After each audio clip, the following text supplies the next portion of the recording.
Yo, new breed. What up, y'all? How's everybody's Saturday? Is it starting off great or what? Is it just getting great?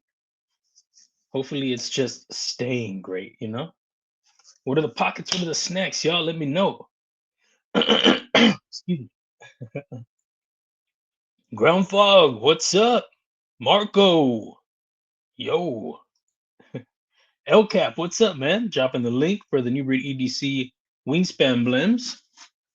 Got one right here with the swapped hardware.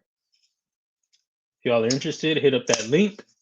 If y'all are interested in some swapped hardware, hit me up on my Instagram or my email. Let me know. But I appreciate you dropping that link, dude. Hopefully you're doing well. Rolf, what's up, dude? How's it going, man? How are the cut fingies? You doing all right? What's y'all Saturday looking like? Mom, what's up? I saw you were caught in a thunderstorm or something. You were saying in Ron Crow's stream. Hopefully you're okay. Like traveling safely.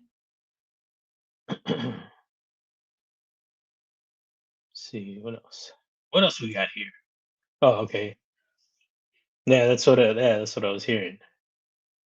Picked up some Luby's cheesesteak with spinach and mashed potato sides. That sounds good. Heck yeah. Wingspan and steel hit in my bag. You got everything ready, Mom. You're coming ready. You're coming prepared. Now you have knives. You always had the snacks. Now you have knives. Oh, let me show you the knife that I'm gonna give you. Because I know you're on what you feel is unlucky 14 or 13, rather. I don't mind the number 13. I kind of like it. But I'm gonna give you this guy right here. I think this is the one. Yeah, this is the one. So Kizer, I dyed the scales, and you've seen it before. Let me see. Do a little screen. Show you. It's got the box and everything, Mom. You know how I roll. It's gonna be this little guy right here. The Urban Bowie. It was a natural micarta, like cloth. It's very clothy. But I dyed them. I was trying to dye them black. It came out like a maroon. So this is your little fifth pocket knife, Mom. You gotta learn how to reverse flick now. But it's a snappy little guy. It's cool. It's a very it's interesting, and I like the look for the size it is. That's what drew it to me. Drew me to it. That one. When I picked it up. I picked this one up and the Kizer Assassin button lock. They came out at the same time, I believe. It was like their same release. I couldn't figure out which one I wanted to pick up. I think I sold a couple of knives and I was able to pick up both. But I like the Assassin a bit more. It's a bigger knife, more the function. There's better function in the blade, at least for the. I mean, this one you're not gonna be skinning or anything, so it's just a fun little knife. But um, the Assassin with a drop point, it's a much better all around EDC. But yeah, so that one will take you to 14, so you don't have to be stuck at 13 feeling unlucky. So that one I'll put to the side with your. Oh, you're gonna have another one. Well, this one's kind of swoopy also, but it's not a. I guess it's kind of Bowie-ish, more Persian. But yeah, all right. And it goes right there. Oh, and I have this sticker for you too. There's gonna be one of these in the giveaway also. But this is a sticker. I thought you might like it. It's like I don't know. It's kind of rockerish. So it's a Microtech knife. It looks like. I mean, Microtech sticker. Oh, it has a bunch of everything. It has Heretic on there. Was that Brewis Blades or something? And I don't know what the sword one is. A little QR code if you want to scan it. Get it.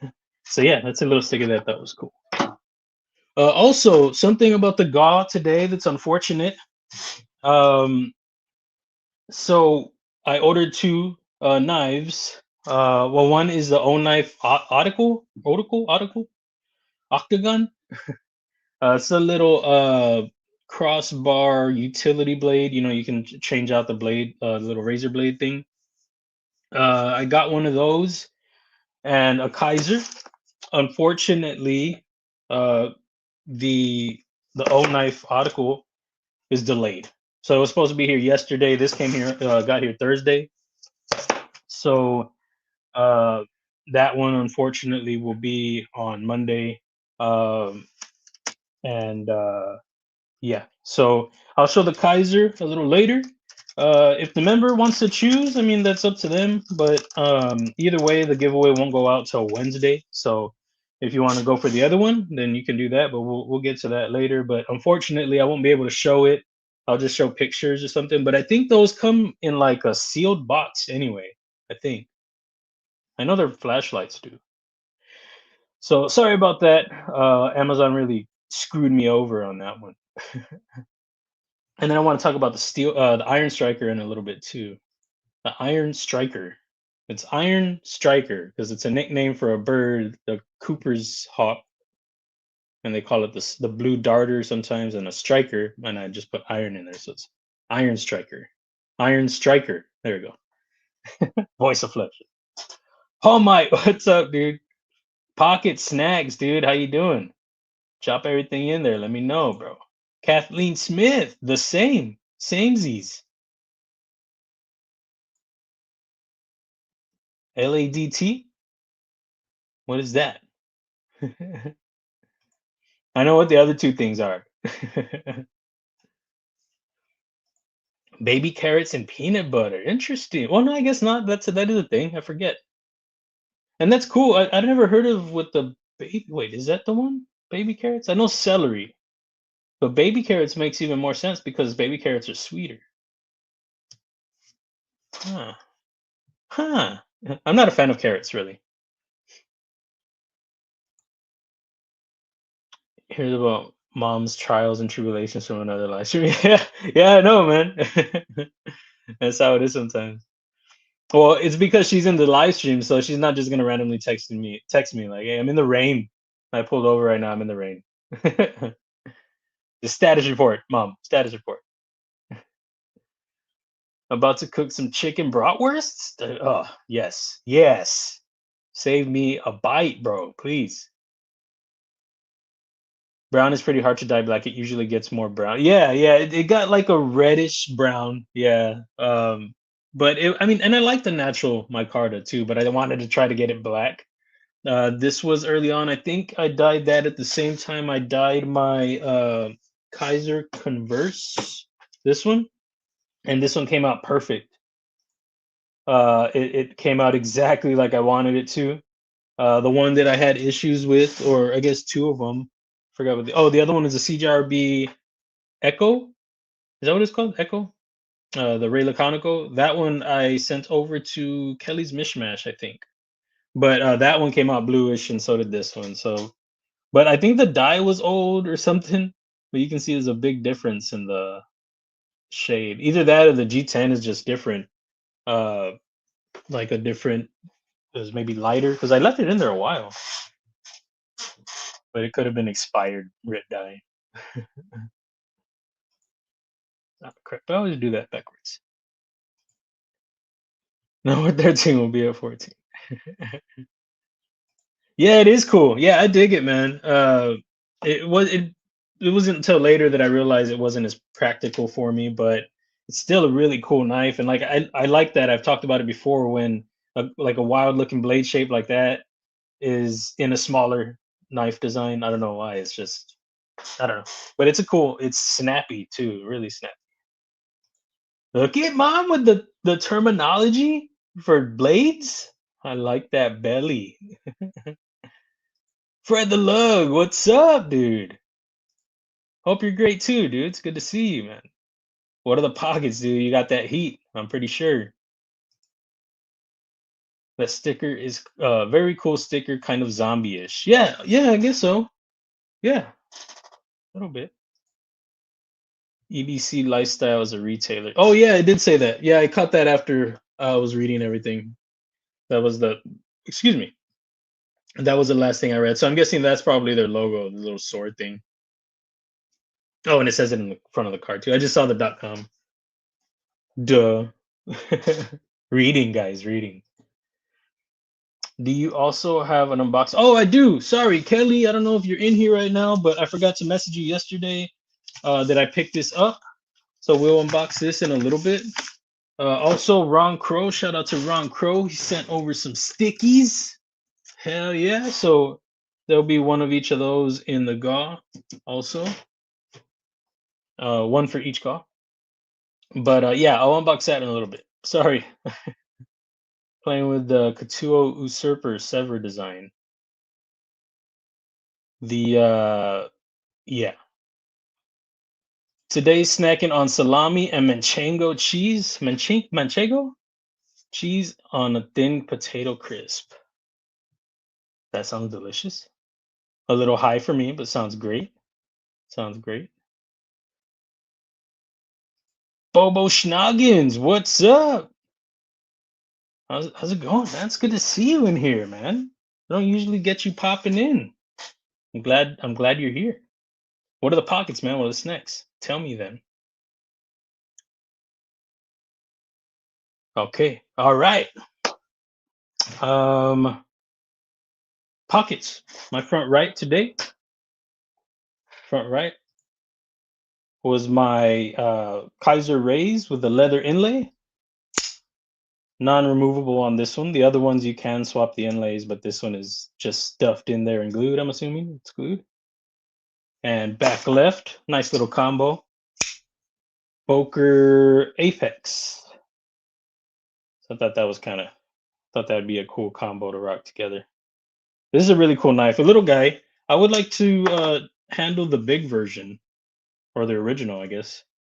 This is the mini Apex. But VG10, I like VG10. VG10. It was a little more expensive. Boker usually runs like that sometimes. I carried this one because Aaron was giving me crap the other day for my post. He was like, I like it, but except for the Bokers or something. Hey, they're good Bokers, man. They're Riot Bokers, so that's different. That's different. It was the conductor and what else was there? The conductor, the Boker. I'm sorry, the Brad Zinker Urban Trapper. I think that's what it was. The smaller one, and those are dope. Action's on point. Quit my second job, so Saturday's open now. We'll be around more. Got the edgy American fret and grilling hot dogs now. All right, man. Well, glad you're here, dude. Hopefully you're coasting now. Just the one job, more free time, more time here, more hot dogs. Great carry and great food, man. Heck yeah, dude. Heck yeah. Awesome. Oh, the thunder. Okay, so this is the one we've been working on for the live stream. Here and there, here and there. I had the Iron Striker up because I wanted to talk about some of the changes, and one of the changes came from the whole Katuo Neves knives thing. Well, okay, so this is my design. This is how I modeled it, how I designed it. Oh, and then I want to talk about the Taylor Hardness. The what is it? The what is he testing? Clones? Yeah, he's testing clones. Which I don't know. That's I don't know why even shine light on clones, really. So I didn't even put a like. I didn't comment. I just I like what he's doing, and I guess for I don't know what the point is. Like to put a light a fire under makers or something. I'm not sure, but I don't know. Or to keep people from buying clones. But that's not the point of what bothers me about clones personally. Anyway, okay, I'll get into that in a minute. So this was my contact point. I probably should have taken these jimps off, created that, made that a flat. I have seen, stop pins land on jimping before, so that's why I left jimping. And the stop pin, this part wasn't supposed to be anything other than uh, stability for the backspacer. So with Riot, What we have over here is a different situation. And what they did, and I didn't catch this until a little after my changes, but for me, I was like, well, it should be okay, but it was still something that was bothering me a little bit. So this was that's the contact point when open. For me, that is the contact point in both the open and closed position. So open, closed. So for them, they just have the flat when open, and then it's landing right here when closed. So what I had them do was I had them change my my edge termination. So the heel is now angled instead of rounded like this. That is probably something I should have done anyway. I think that would have been a good idea regardless. But yeah, so I had them do that. It was something that was, kind of staying with me. So I had asked them, I said, hey, there's this situation going on right now with Kunwu and knees knives. I said, can we change? Is it too late? I asked them, and luckily it wasn't. I said, can we change the heel of my blade to look like this? So that's gonna be better, I feel. And guys, the stop pin like place like that is something that's done all the time. It's it's more of a big deal now, I think it seems like more light is getting shed on it. But it's like, for example, the biggest example for me, and it was cool that I had this because it's exactly, I had actually tested this, the angle that I was cutting, because I wanted to see how the protos came in. I was like, well, if it's an issue, people have an issue with it. This is before the knees knives thing too. If people have an issue, I can angle it. Ask them after the prototypes if they can angle it, because I had already done the changes and everything after like I talked about that. That's when I noticed. So I said, well, if the prototypes, it's an issue, I'll have them angle it, and then it'll help that situation. So uh, when that situation came up, it kind of forced my hand. But I had tested this. I was thinking, how could it be keep the same aesthetic mostly, and what change could I do? So with that, did I do it on this? No, I think that's theirs, and I didn't do it on this one. So I don't think I saved the file when I showed it to them, but I just created a line right here and made it tangent to this arc right here. So it just flowed with that arc and then went to it for a clean cut. So it was easy for me to send it to them. They didn't have to do anything crazy. So I had tested it out and I was like, okay, cool. It's not a lot of, there aren't a lot of things that'll change. It takes away some edge, yes, but also adds a life at the same time, which is weird. But the perfect example, and I didn't even realize this until I was showing Real Aaron too. And I said, hey, I asked them to do this, the whole knees knife thing. And this is the perfect example. So stop pin is hitting right there when closed. You see it's hitting where the blade edge is, or the edge termination. And this is the Monterey Bay Knives River Otter. Is that what this one is? The Sea Otter? Which one's bigger? This is the River Otter. I forget what it is. But so that one lands like that. So I'm saying it's a common thing. It's just, I think it's how much, what else? I do it on some other designs, but I try to put more life. I try to make a bigger choil, a bigger notch. And on that one, I didn't, factor that in because that's not how I was having it land. It was landing on the flat. You can see there. It wasn't landing on this rounded area. So that's why it wasn't really a thing that I was focusing on changing, because I gave it a decent amount of life for what it is. This isn't like a bruiser or anything like that. This isn't like a hard use. It's a kind of dressy but slicey knife. But it's not meant to be like, oh, I'm gonna go put it to work out in the field somewhere. I don't know. You can if you want. I want you to if you can. So anyway, yeah. So that's the perfect example, and it actually has the same kind of notch cut out, an angle to it to add life and to, I mean, with this one, I think you would still hit that even more. But anyway, it was just a perfect example to show Aaron. He was like, "Oh yeah, I see that." So that I thought that'd be useful for this conversation also. But there are some other ones that are done bad, and unfortunately, one of them is a Boker. My Brian Efros conductor lands right there, and it's the plunge grind on this one isn't that great, but it's a little bit better than some other ones. A little bit better. I'll show you the one that's the the one that stings a little bit more. That's not it. Is this one right here, the canoe. So the canoe is terrible.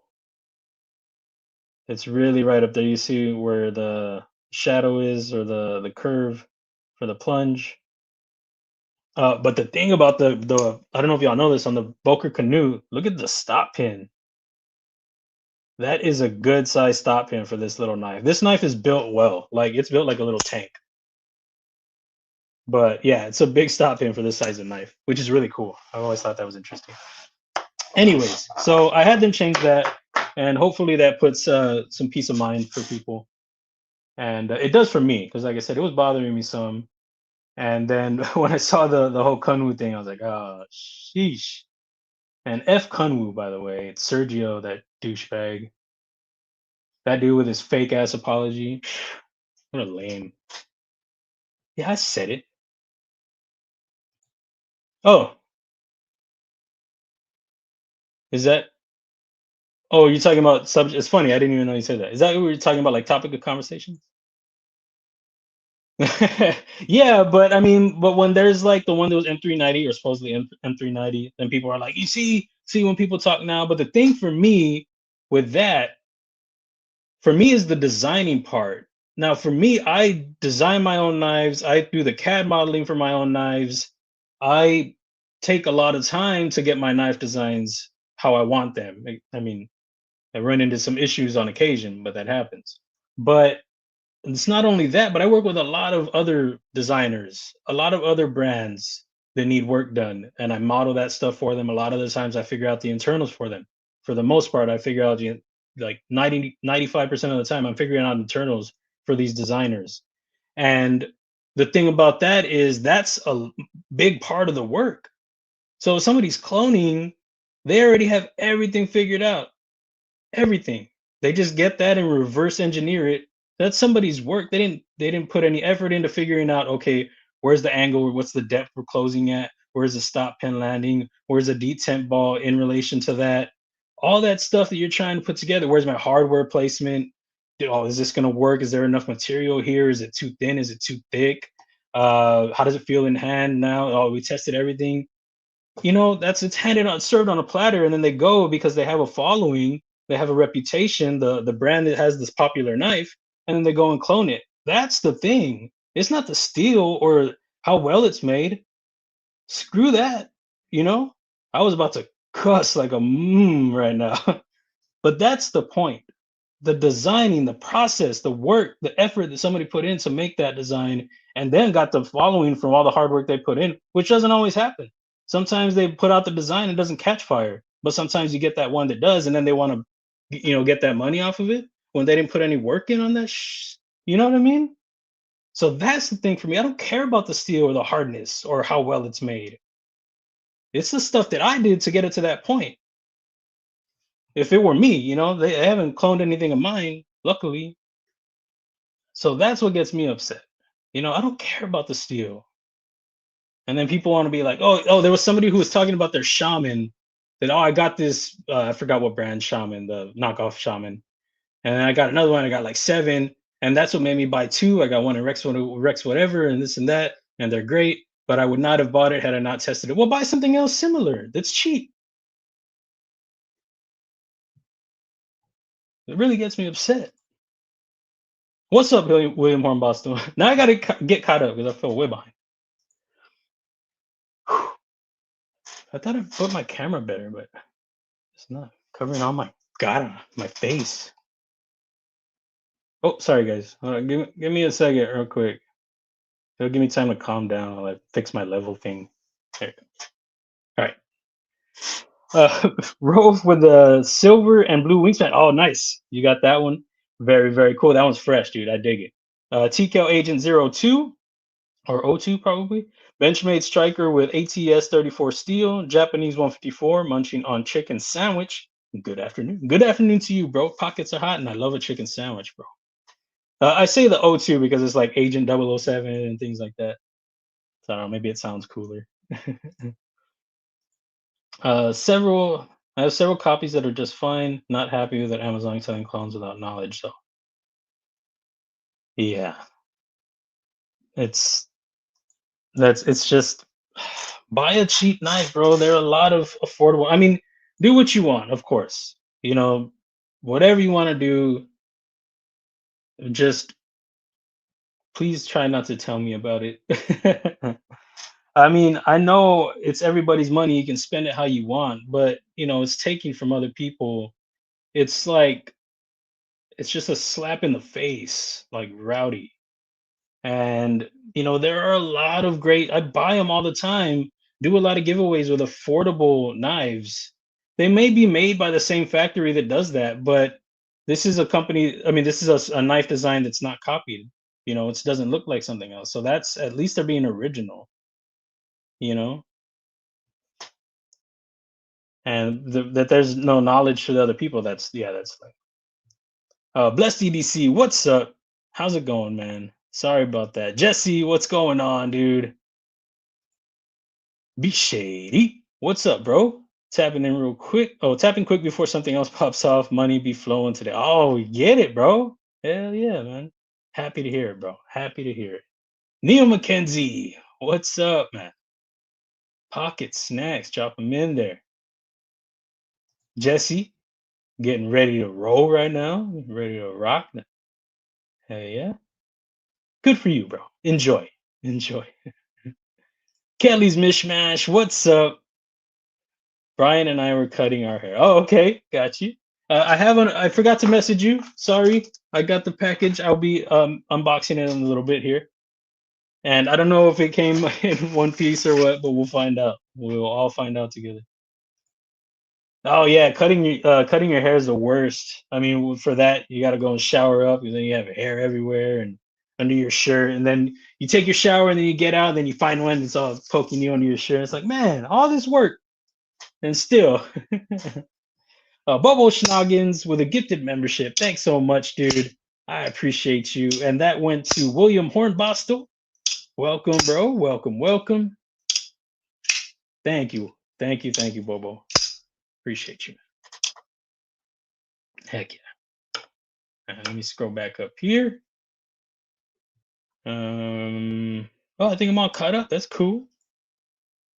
I can probably go shower and come back before it gets almost. Almost. Till I got a Benchmade box, I thought I had a blackout. Oh, so you're saying like you bought one unknowingly, real getting a copy. Like you thought you were getting a real one? Is that what happened? Yeah, that's lame. Super lame. That is even worse. For that's even worse the third party, the middleman. Yeah. Take 3 to 4 showers a day and enjoy the next one more than the last. Okay, I shower now. Okay, let's. Oh, should I? Well, let me before you get in the shower. Let me do. Oh, crap! I almost put all the information over. Do the unboxing real quick. So this was something that my mom picked up from Miss Kelly, and we're gonna get in it here. And get it without destroying everything. It's broken. It's broken. No, it's true. Well, hopefully not. Hopefully I am joking. That. That right there. That's a little bubble wrap. Oh, this is cool. Comes all set up with like the swag and everything. Oh, let me do this. Sorry about that.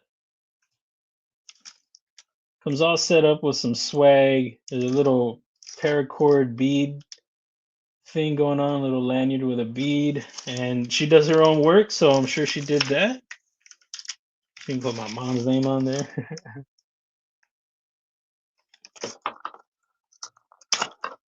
Sorry you don't get the exclusive video from Mama Loot. She's gotten one. Wyvern, Sam got one when they sent the shirt over. I feel like somebody else she did an unboxing. But that's that. That's exclusive, guys. So this is what she picked up from Kelly. Very cool little. Oh, it's a bracelet. That's cool. I don't know if this is something that comes with all of them, but my mom and her are cool. They are buddies, so maybe she hooked it up, which is awesome. And then the swag, my mom likes her swag.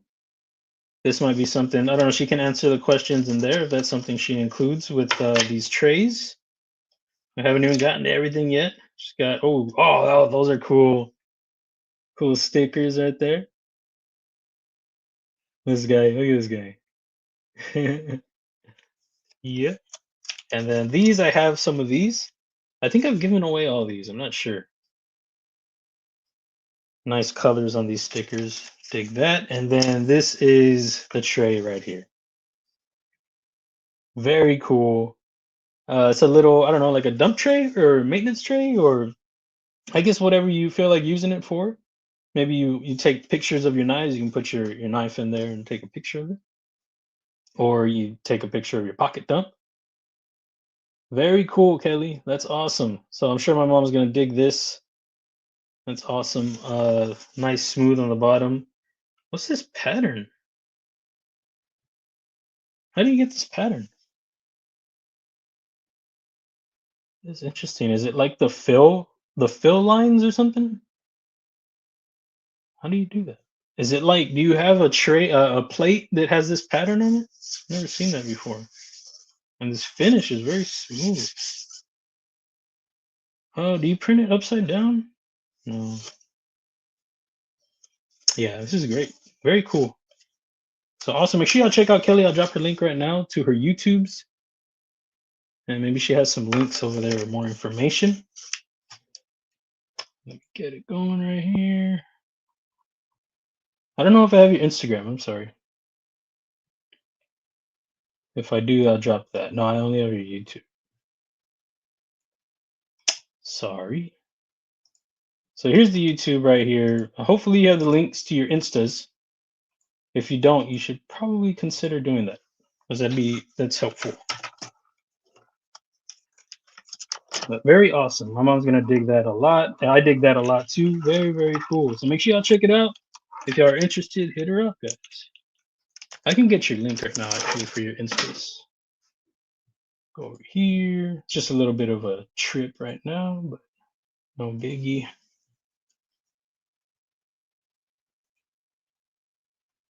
Right here. So there's her Instagram right there. If y'all are interested, I think she has some pictures of her paracord also. I think she works. Who do you work with? Somebody to get some mod work done on some pilars, right? Is that a thing? Check it out, y'all. Go check it out. Edgarito, what's up? I'm about to make some nachos. Oh yeah, get it. It's one of my favorites right there. Nachos, dig it. What kind of toppings? How you doing them? What's the setup like? Tell me, man. I need the fillers, bro. I need the contents of everything. Very pretty bracelet, little sway, and mark from box. Oh yeah, you got it, mom. No problem. I'm glad it wasn't broken. That would have sucked. It's in half. It's. I glue it together for you. She jumped in the shower already. Dang it! I told her. I told her. Okay, so also here's the other thing that I want to show y'all. So I got these ready. Ah, crap. That sucked. That's not what I was trying to do. Would I just go to 100? I guess. There you go. So I prepared the finishes for the Iron Striker. These, I mean, we've already gone through a couple of changes as far as the material goes. Some of the materials they didn't end up having. They said they had them, and then they didn't have them. And another thing was for the milling, which is part of the design. They didn't recommend it for the material I was going for, so I changed it because I didn't want it just to become, plain. So we landed on they had it, so we landed on burlap. I'm sorry, burl, uh, burl linen micarta. So it has kind of a look to it, like patches together, pieces of different micartas, like brown and black, and this is really cool. Something that was cool that I did. I have some materials that I download, and so there's one right there. I download the material and then I kind of piece it together. Wait, is this the wrong one? Okay, that's right. Hold on, that's not the one. But they come real light.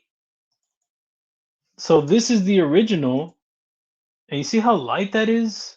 I load it into Fusion and then I put it on there and I manipulate it to where I can get the texture that I'm going for. It's really hard to do sometimes, and that's the best I could do on this one. But you see how light that is?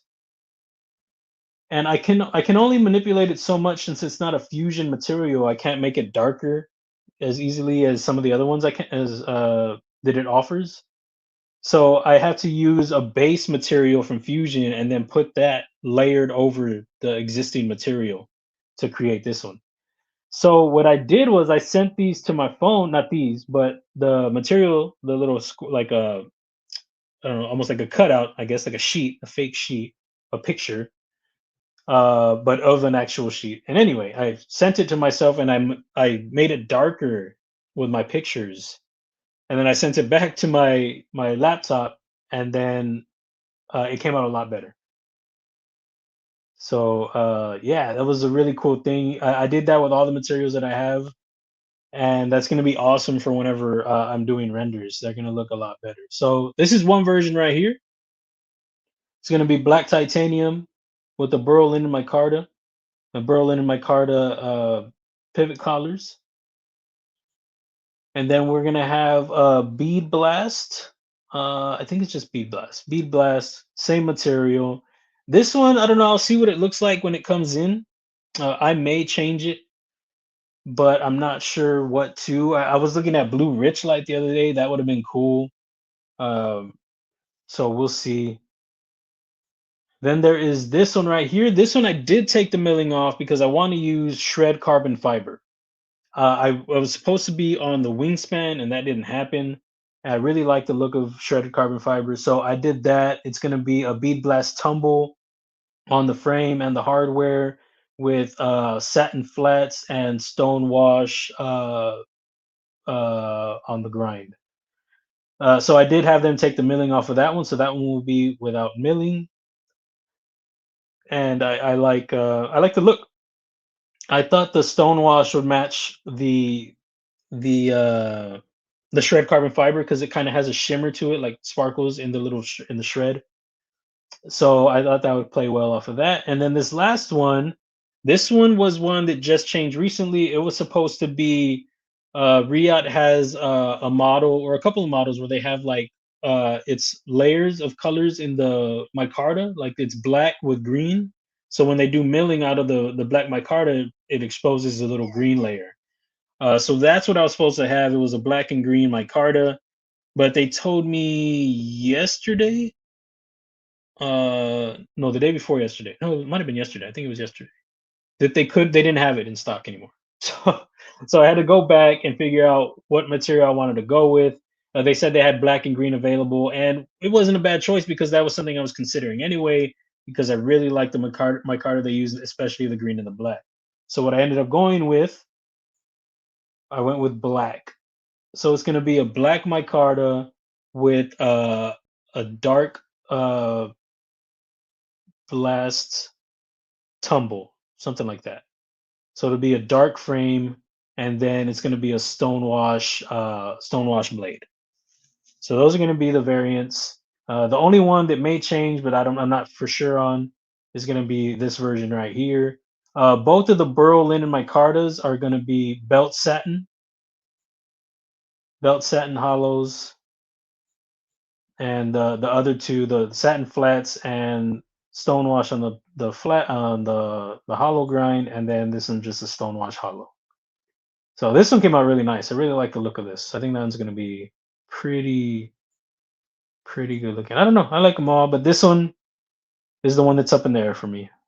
But when it comes in, we'll find out. I forgot to change the stud color on this one. See, the bottom is black. These take time, guys. For those of y'all that I've worked with that I do renders for, when I finish your projects, uh, if it like for different angles that I do, I have to change the light. Sometimes I'll change the shade of the material. I have to make it darker, make it lighter. I manipulate everything to make it look as good as I can. So that's why for renders I charge if I do extra, which I usually do extra anyway. But because it takes a lot of time, and sometimes my laptop, they'll be cranking them out. Like the first two, these were going by like nothing, and then I got to these, and they were taking like 20 minutes, 30 minutes each, maybe 20. And these were going by in like 5 minutes, these two. So it could be the stonewash, maybe. I'm not sure because more little flecks. I'm really not sure why, but it happens on occasion. Sometimes my laptop, I'll work on renders for somebody and they'll be going, they'll fly, and it's great because then I can get them their everything. I'll send the file, the images, like the regular images, like from this work area, send them those in the regular angles so that way they can see everything. And so I'll get them that with their file and their specs, but I have to let them know, hey, your renders might take a little while because sometimes my laptop cranks them out. Sometimes it takes forever. I had worked on these other ones. I already closed it, but the ones with the lighter looking material, I had worked on them. These guys right here, these took forever, and these didn't even come out that great. But these took forever. I think I started at like 2 in the morning and didn't finish till like 6:15 in the morning. It's just crazy. I don't know why it happens like that. I have no idea why. But yeah, let me know which material I like, which version y'all like, and hopefully they come out clean. The process should be should be on point now. We'll see how it goes.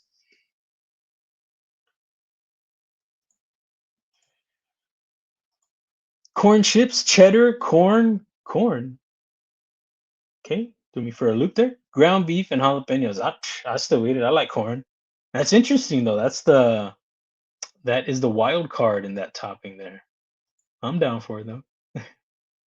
Yeah, it does have kind of a camo look, but let me show you. Hopefully, this will uh, this will give a better look. It's kind of harder to get it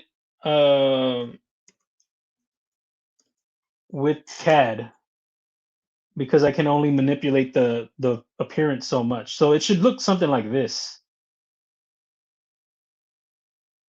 So hopefully, this is what it comes like. Less camo-y and more like I don't know, almost like burl, almost like wood. So this one has a little more of a camo look, almost like a snake. So that one, hopefully, I don't get that one. I want more of this. This is what I want. And I sent them a picture of this. So hopefully, I mean, the patterns are going to be different. They're gonna the one when they come in, they're going to be different patterns regardless. They're not all going to come the same. So, there are probably going to be some that look like camels, some that look like snake swirls or something. I don't know.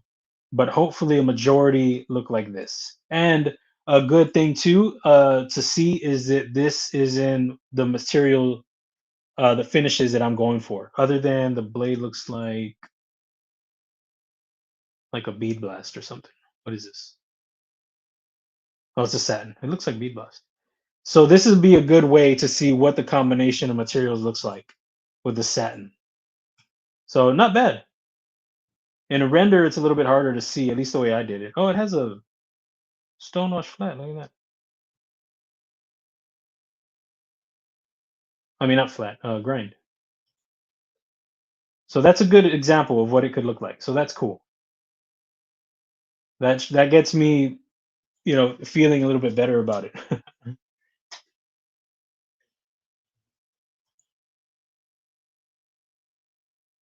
I did. I didn't know you were leaving.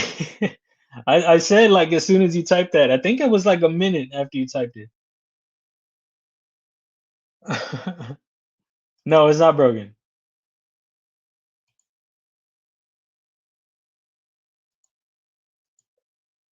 Got the knife okay? Oh, did you send a knife back?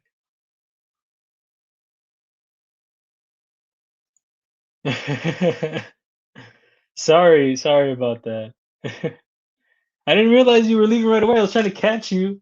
I think you said it at 5. I think I was at 5:01 maybe. Sorry about that. Back with the oh yeah, the design on the bottom. How do you get that? That like finish that you have there. How do you do that? It's interesting. I can't get that on mine. Is that do you have like a bamboo labs or something? I want to get one of those. I'll include some kind of paracord item or two in a set of my stickers. Well, the ones that are limited to 100 until I run out of them. Very cool. There we go. That answers the question on that. Awesome, awesome. Grab a wingspan for your cousins for National Cousins Day on July 24th. Gotta love them cousins.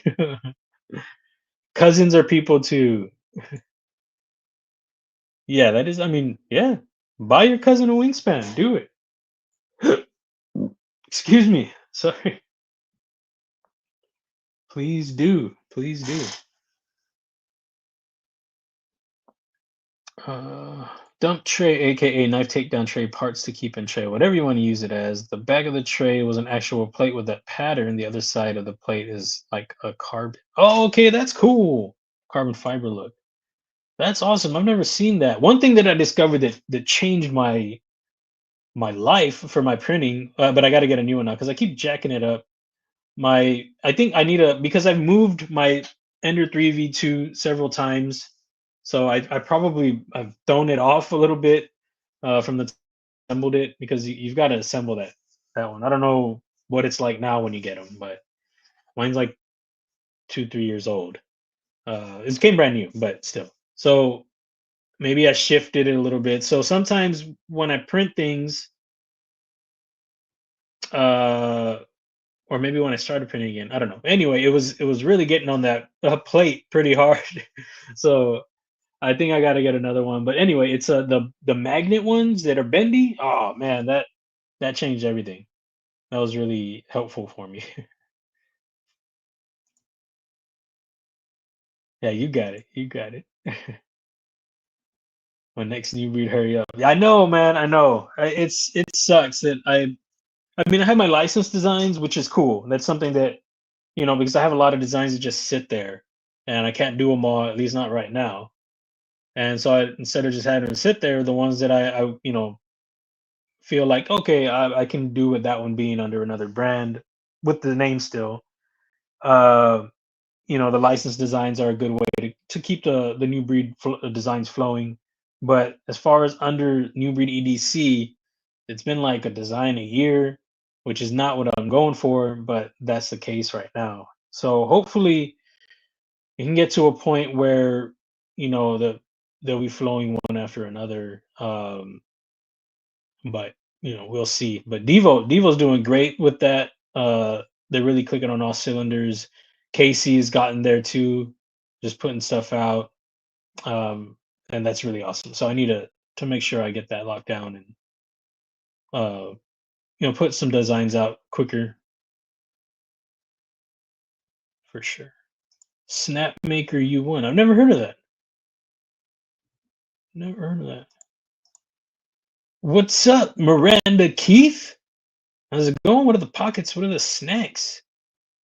So did you change your name? Is that what's going on here? Is that what it is? Yeah, I do. Yeah, and that's what I've done too. But I think it's shifted. I think is it has shifted.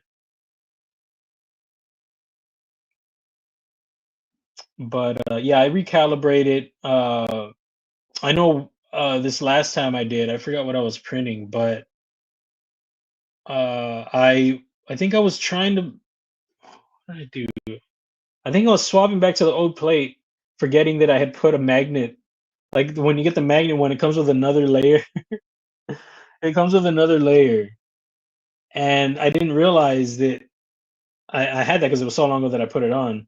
So I was like, man, and the thing was hitting like pressed right up against the printer plate. That was not great. I was like, whoa, what's going on? I was wondering why the things weren't going on so easily. The little prongs, so dumb. I'm that was very dumb. Gmaul, what's up? How you doing? What are the snacks? Tell me the snacks. Let me know. Okay. Okay. So let's get to this. Okay, stomach making some noises. Where do we leave off on this one? I think we've got our blade that we're going with. That was something we adjusted. The handle, I think we tweaked. Yeah, we've got our distance from the spine that I feel comfortable with. I feel like I could be a little bit closer if I wanted to. This one, I think I'm as good as close as I want to be. Pretty sure. I think we were on the internals.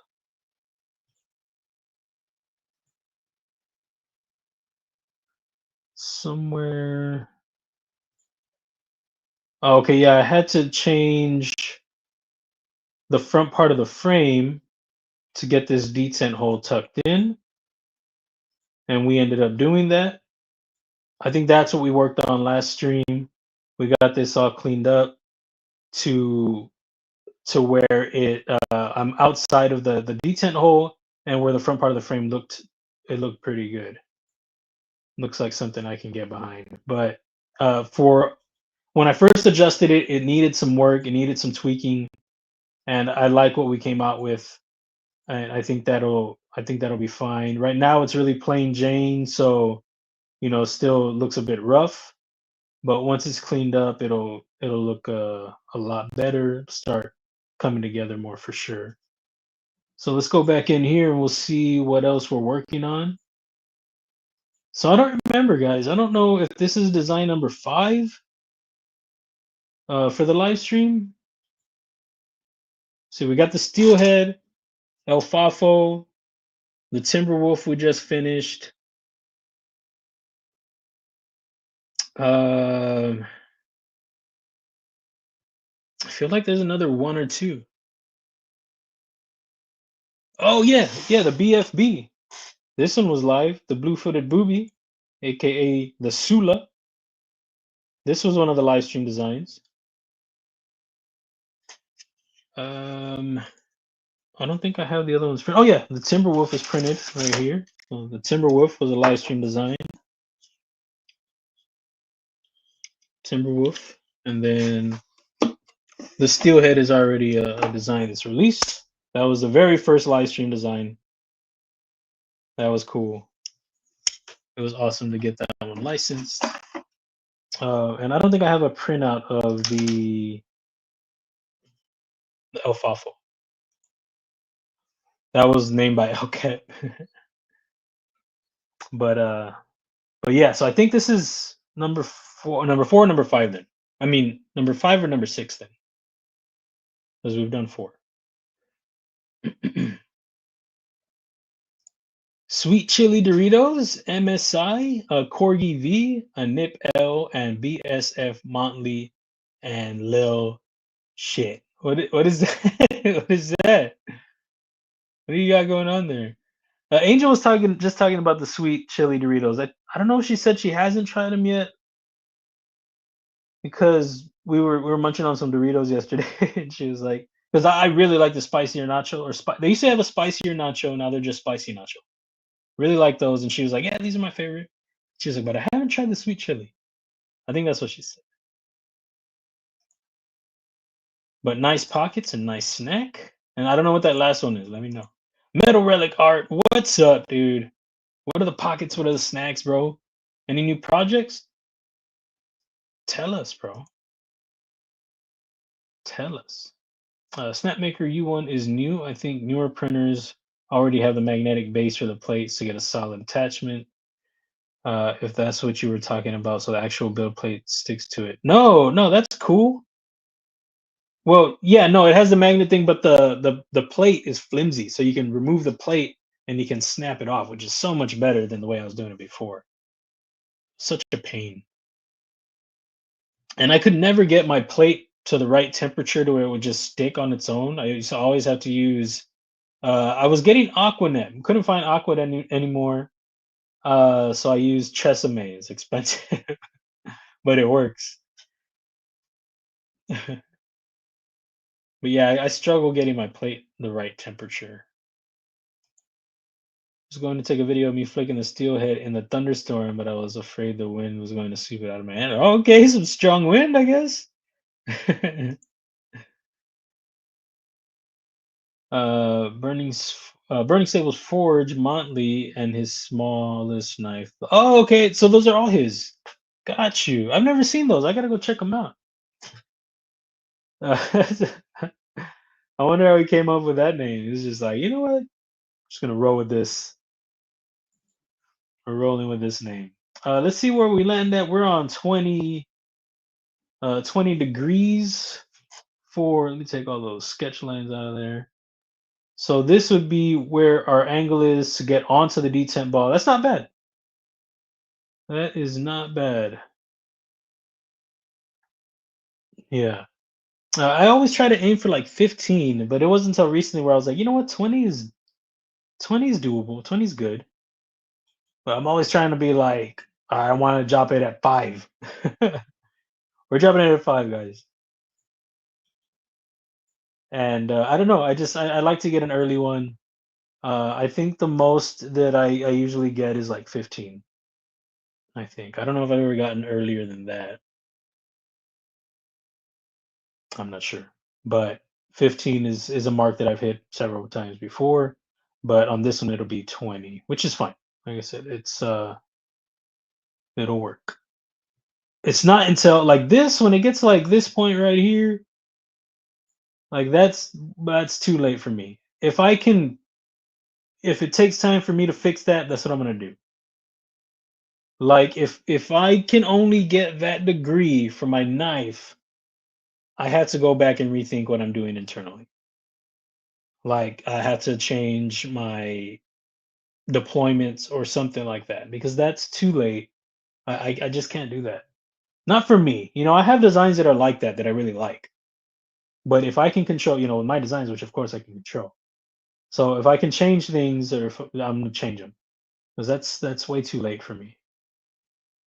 60 degrees, crazy, bro, crazy.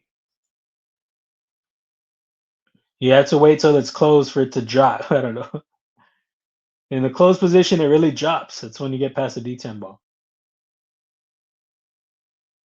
So 20 degrees, I can live with that.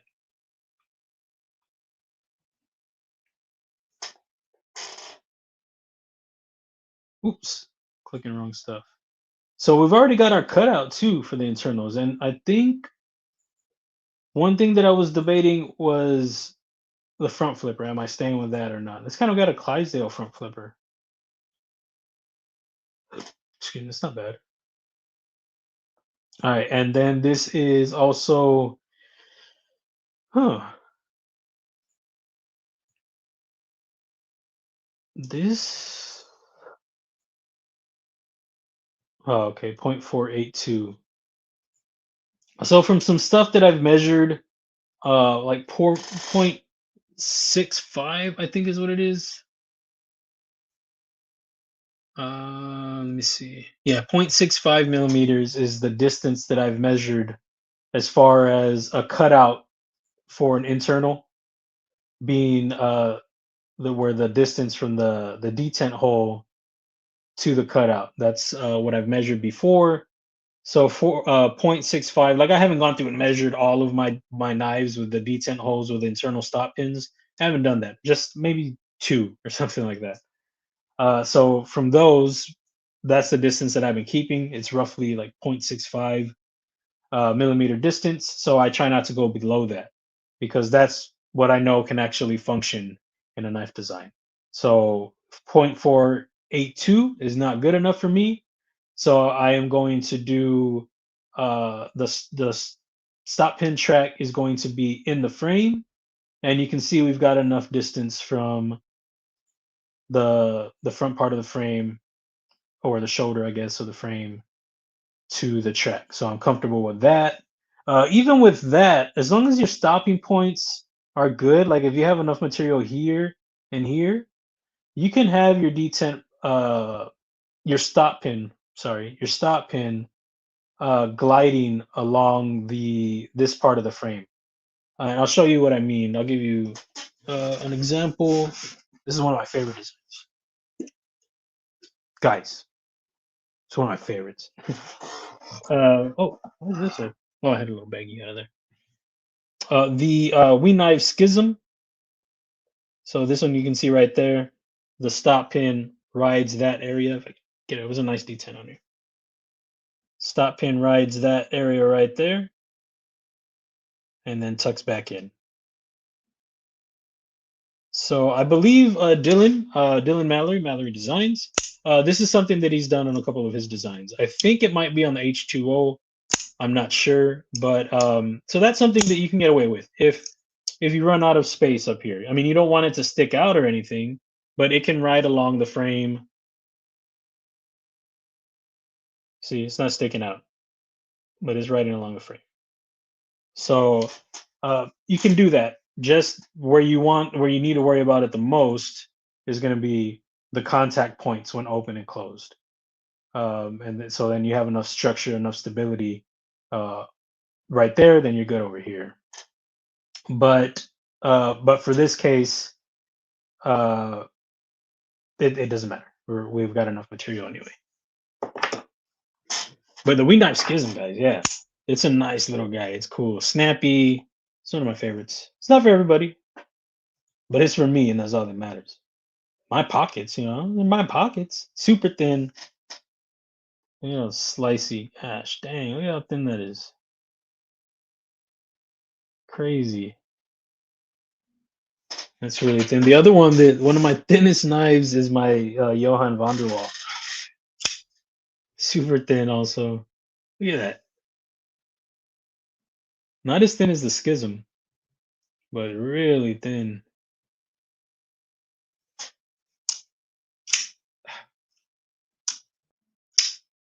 Love this knife. Okay, getting off track here. Start playing with knives. That's how it happens, guys.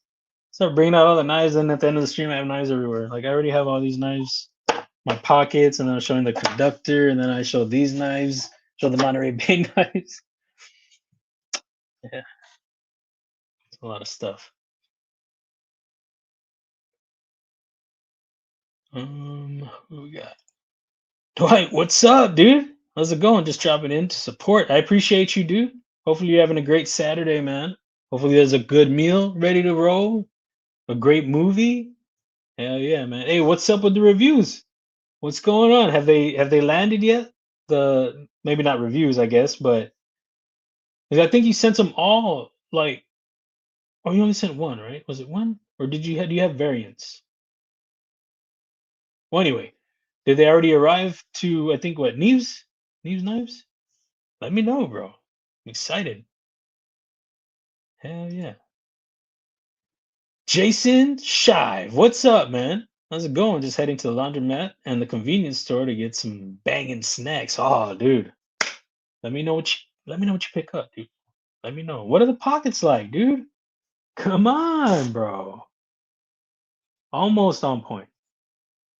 Almost, but you're loading up on some snacks, so you know, halfway there.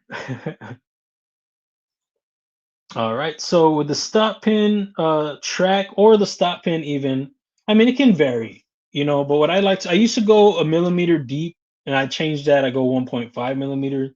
That's from me measuring stuff again, calipers, guys. But if you want to go deeper, if you have enough material for it, then you feel more comfortable with more depth, then do it. But that's always something that you're gonna have to consider whenever you're designing. Um, because if you do, let's say you're like, oh man, I want it to be hella contoured. I want it to be super contoured, crazy. So you get that contour, but let's say your stop pin is landing in the area of the contour when it gets at its thinnest, and you like for some reason I want to go 3 millimeters deep. I want to go as thick as my frame. Then I mean you can't do it because you've already thinned out at that area. So you've got to consider that if that's something that for some reason you have to have 2 millimeter depth. Let's say that seems more realistic. If you have let's say 3.25 millimeter blade frame or 3.5, let's say you want to go with a very thin thickness for your frame, then it's gonna get very thin, or depending on how contoured you want, it's gonna get very thin at that point, depending where your stop pin lands. So a lot of factors there. But then also a thing to think about when you go super contoured is, how thin it gets in the grip. So I think one knife that I have that's very thin and it's got a nice contour. Here we go again, guys. Here we go again, bringing out knives. Is the Neutron. What they do with the Neutron is, they've got a nice contour on this. I love it. I love it a lot. I love it. I don't know. I said weird. So nice contour, but then what they do is they crown that. So that's really helpful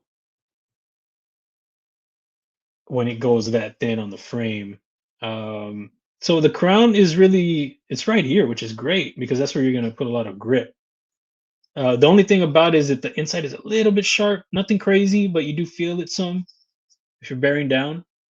But that's a great thing to do is to crown that spine when you go that thin. I don't think my ZT has the crowning, but it still feels good. So yeah. Uh, so yeah, there's if you go too thin and then if you just leave it flat and you don't put a crown or a fillet or anything, that's gonna be uncomfortable in the hand. All right. Oh shucks, I forgot. So when you're doing your cutout and your extrude, make sure that you turn your blade off. There you go. And then one thing that I don't do that I've seen a lot is that they're not as round on the stop pins. They've got kind of oblongish or something on the contact points, and mine always tend to be the exact diameter.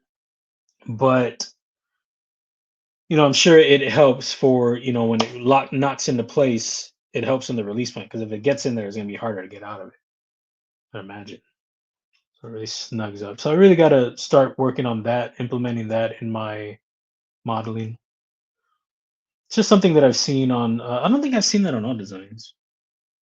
It probably is, and I've never noticed.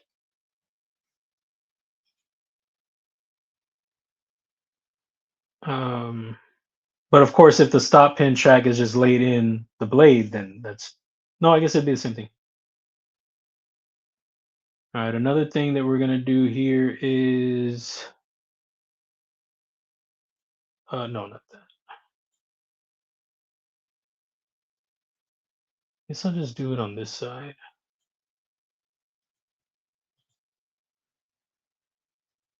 I want to get our pocket right here. for our bearing pocket right here, and we're gonna go.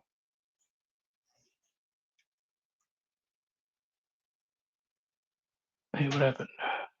Didn't type any numbers. What's going on? Give me some numbers. I don't know if I showed y'all. Let me show y'all this real quick. Got to turn it off because I open all my files. By name. I think I've talked about it, but I don't think I showed it. So I've got some. I went to the Skiff's website and I got some specs off of that and 3D modeled some bearings. So these are like uh, Skiff spec bearings right here. So this is a 5 millimeter right here, and this is a 316. So these are, close. I mean, they're not skiffs or anything, but they're. So if I'm working with you and you're like, oh, I want I only have those two sizes. So don't get crazy on me. So you're like, oh, I want the 5 millimeter. I got you. I want the 316. I got you.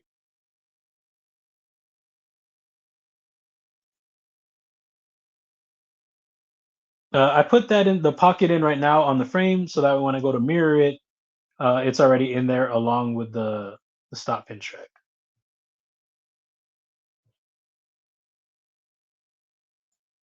Got my Prince Customs Protein on warranty and my ABW Slippy in the pockets. Dude, you're rolling right.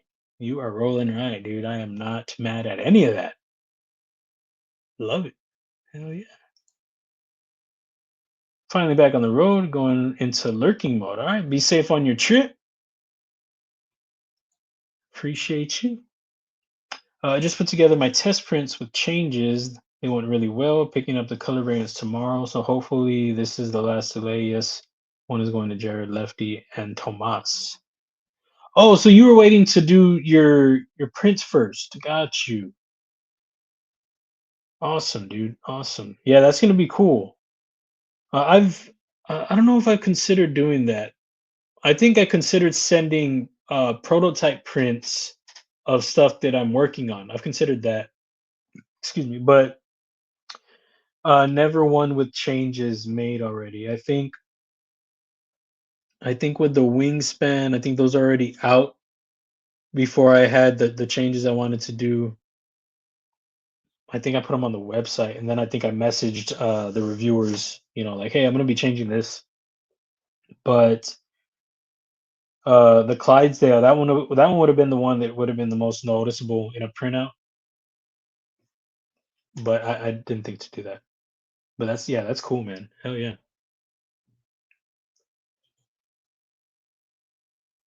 And let's see. So with the gap that I use on my between my frame and my blade, it's a 0.5 millimeter gap. So that means I had to put a pocket on both sides. I had to put a pocket on the frame and a pocket on the blade. I think it was 0.596 is the depth that I got on both sides. I can actually check. Let me see something real quick. I just did something recently that I used those on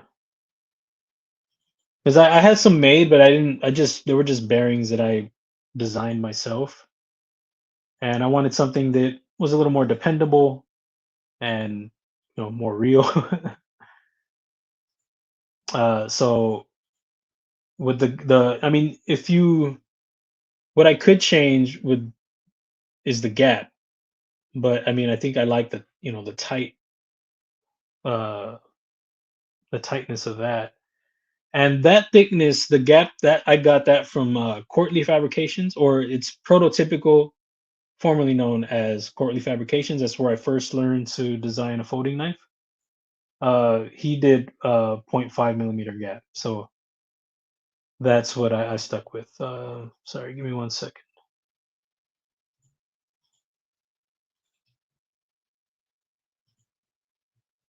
Oh, 0.544. Don't say. Get back over here.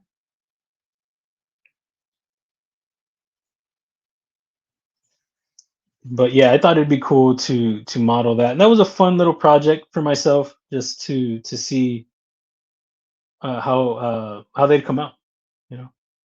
So since I did that on there already, I'm gonna do it on my blade also.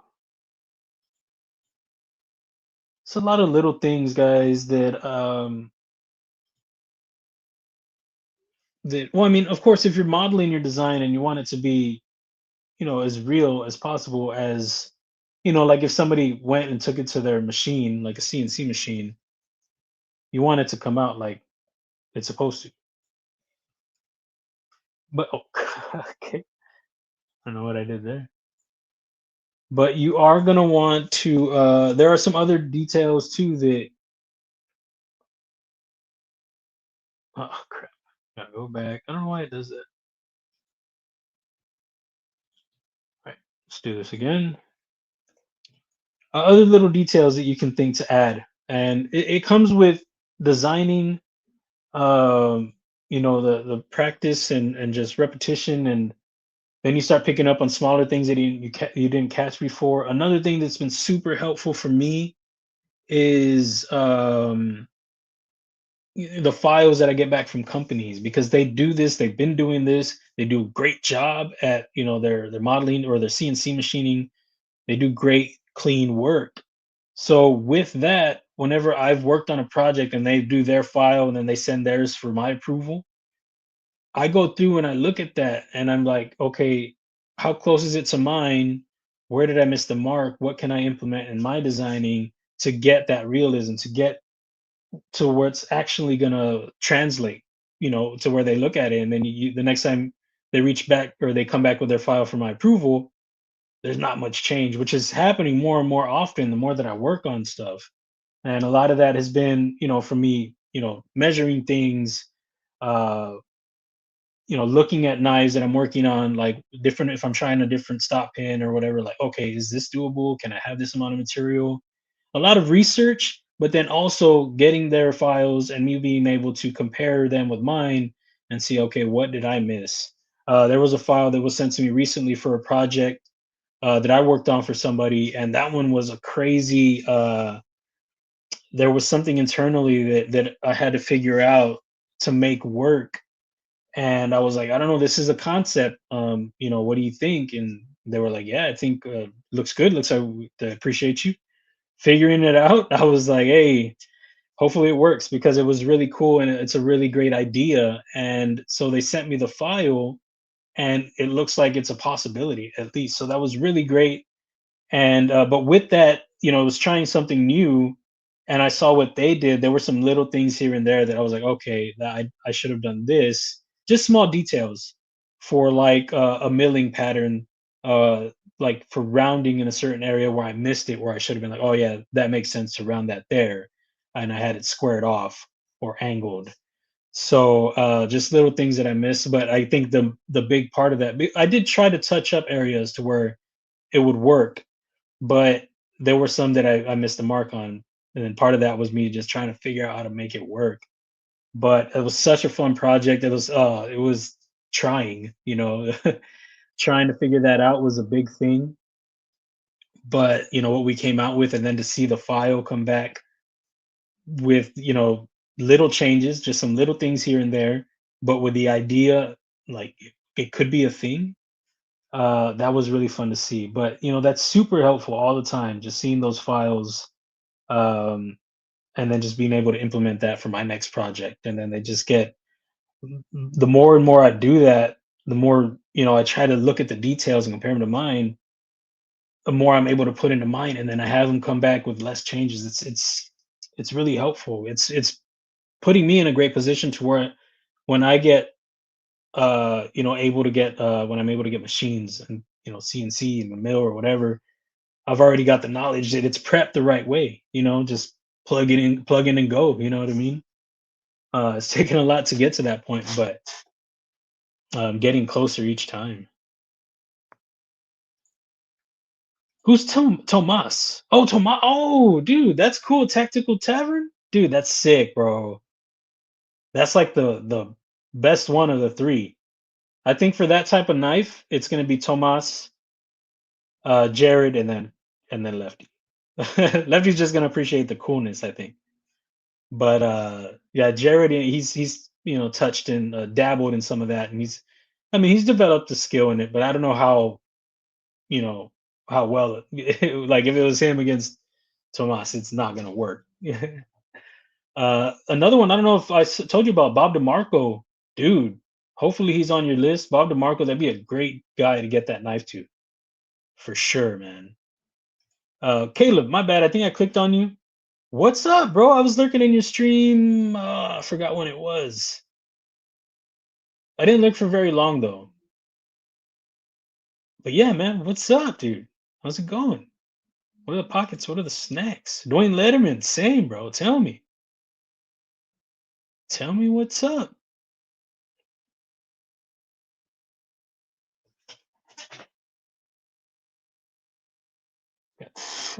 Okay, so now back to this. So we've got that,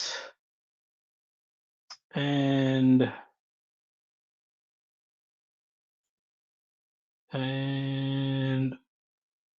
okay, so we've got our stop pin track. We've got everything there. Where'd it go? Oh, okay, right there. We've got all our internals ready. Our first step. Everything's gonna, we've got where our lockup's gonna be. We've got everything there. Stop pin. Oh, I didn't do the stop pin. Okay, I need to do that. So now with that, an easy way to do this is just you click your sketch off and you click your blade, match that depth, but you want to turn off the frame. Bring your blade back. You got your cut, put join, and now you're good. You got your depth the exact same, so you're good to go there. You can throw a little chamfer if you want on there. So nice little touch to do something like that. I think a little bit more. Oh, it's two distance. It's no wonder. Equal distance. And then you go to mirror over here. And then you're going to click on your faces.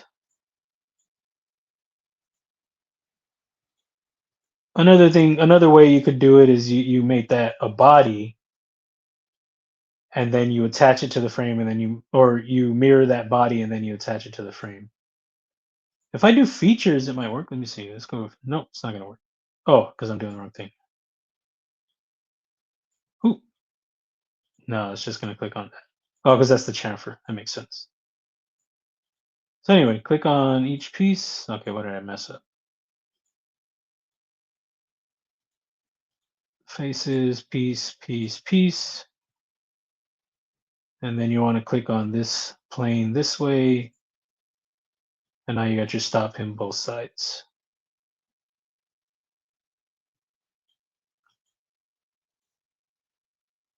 And then you bring your body back. All right, so we've got things set up. Oh, shucks. Excuse me. One thing that I should have done. Let's go to edit feature, and let's. Oh, it's not gonna let me. I don't know why it's finicky like that. Like if you've already done it, it's gonna be a pain. I mean, it's gonna give you a hard time when you try to mirror it. I don't know why it does that. So let's go back and just do it again. Get that, and then I forgot this pocket right here. So now we'll have everything set up on that side. But yeah, it wouldn't let me click on the facing for the pocket after I did it already, which is dumb. And then we can also get our pocket for the frame.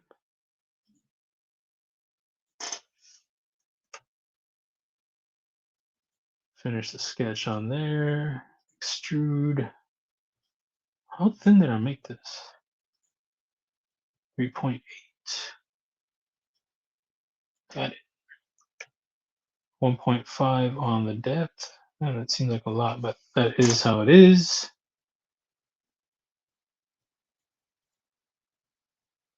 So now we've got that. And like if you wanted to go fast mode, it wouldn't be a great knife, but or design, it wouldn't be as well thought out. But you could go do something like this, two distances, bring your chamfer down or in, and then bring it down. Wait, what's going on here?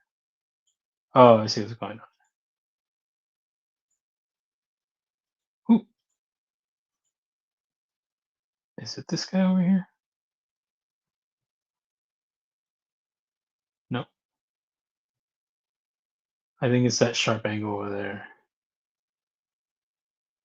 Sometimes, like if you're gonna do your chamfers, sometimes there'll be a little gap in something right here from your sketch, a little tiny line that's not attached to everything for your chamfer that it'll prevent you from going the distance of your chamfer.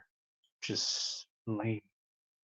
Sometimes it'll be the smallest thing and you can't even see it. Yeah, it's gonna be that over there. See how sharp it is right there? Something I need to knock down anyway. So let's go knock that down real quick. Come back in here. Oh, champ. Oh, not fillet. You can do fillet too if you want it. Oops. Go like super fillet on there. I don't like that. That's a lot. Still a lot, but okay. So you do that and then come over here. And let's say you want to do your chamfer. This isn't going to work, I don't think. Let's see how high it'll let us go. Equal distance. I haven't done one like this in a long time, but this is how I used to do my blade grinds. And you use this as a matching point. I forgot the thickness, so this will be easier. So you go there, come back this way, and then you ride this grind up. Oh, I thought I put two distances. What the hell? So you can't go that far. You gotta make sure that you got your thickness, or you use your sketch. Like in my case, I don't remember what thickness I went. And then you come over here, and then you ride this grind up. But you see how it's going through the choil right there? So in that case, what you could do, and I think this is what I used to do. So let's bring. See, I don't know if it'll let me use this. No, it's not gonna let me use that. But that's our line for our grind. That's what we're gonna be going for. So like this is a really quick way. I know it doesn't seem like it, but it's it's just because I'm doing a lot of dumb stuff. Where is project? So let's project that line in right there. Put OK. Finish sketch. Go over here. Do that. Split the body. All right. And then now you get this, and you go chamfer to distance, not equal distance. I should have been paying attention to how thin I went. Oh, I can do this. Oh, I took that off. Son of a biscuit.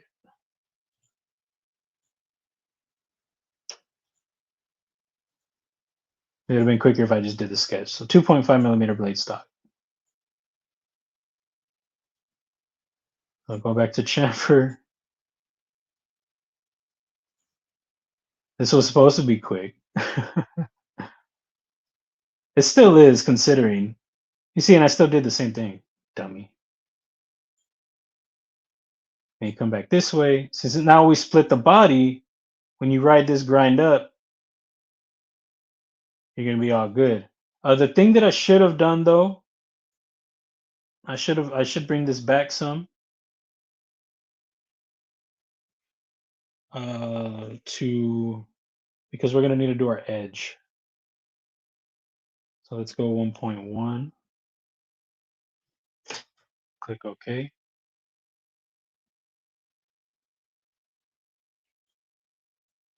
So that's how I used to do them before. But then it keeps the tip all stout, which is not great. If I was doing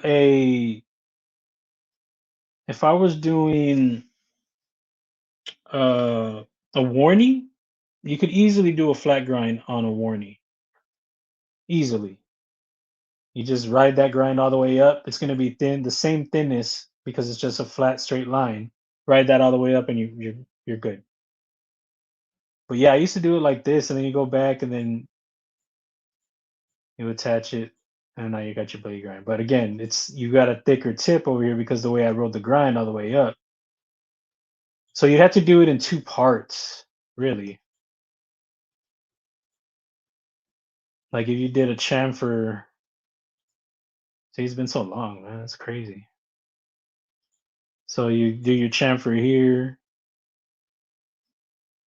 and then you're gonna go 1.1, 1.1 that way, and then write it up.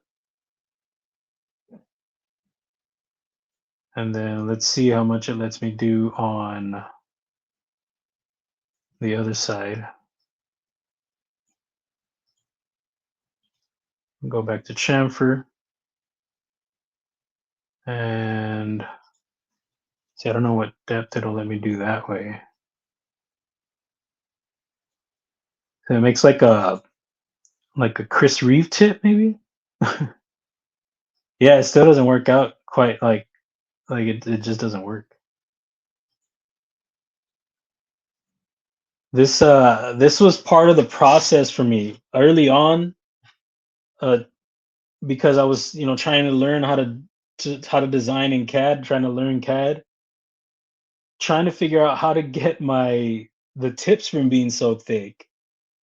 That's just one of the things that a lot of trial and error. So you see, that didn't work out like I was talking about. But that is one way that I saw. I don't remember. It's been so long since I seen his video, and I've been doing it my own way for such a long time now. But he would do the chamfer thing, and I'm pretty sure he did it a different way because I'm almost certain that he accomplished a thin grind all the way through. But yeah, and then fillets on the frame. I think I learned how to sweep early on though for my frames. But sweeping can be even more complex than just the frame. Like if you sweep a chamfer all the way through your frame on the edge of the knife, on the spine of the knife handle, sweeps for your blade grind, um, just like sweep with a rail and a sketch line. I think that's what it's called. But there's so many different sweeps that you can do other than just sweeping for contoured handle. So anyway, none of that was good. None of that was that's not a way that I would like to design anymore. Some of those things are beneficial. Like I do use the chamfer uh, on occasion my edge, for my edge. That works. That'll come out to the same thinness. But some other stuff though, it just doesn't make sense to do it. Quick chamfer on your frame. That's another thing too. I think I rounded this a bit more than I wanted to. I was just doing it quick for that. That didn't work out right now.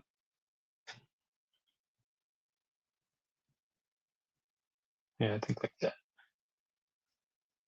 All right. So like I said, we do have our grind that we're going to be going for, which is this right here. That's what we're going to be doing. Do I still split my frames? Yes, I do split my frames still. And I'm not sure if that's something that he did, but it's something that I did. He probably did do that though. So we're going to go over here, and we are going to project this line right here, just like I did on the other one. And I think I'll save the sketch line for a different sketch. What time is it? 6:06.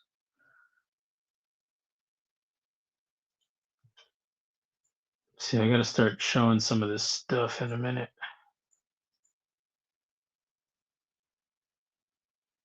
So yeah, I'll still do that. But that's just where I'm gonna draw my I use that as a way to cut through for my blade grind.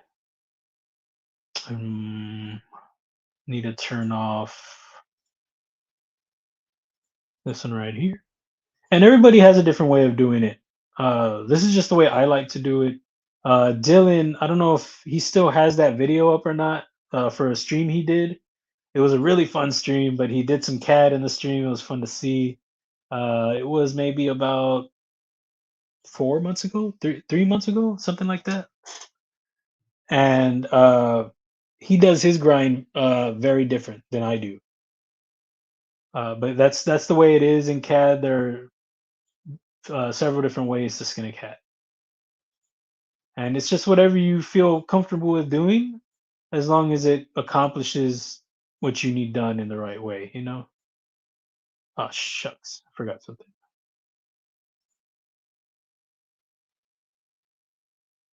Okay, I've just done it on the same plane. That's fine.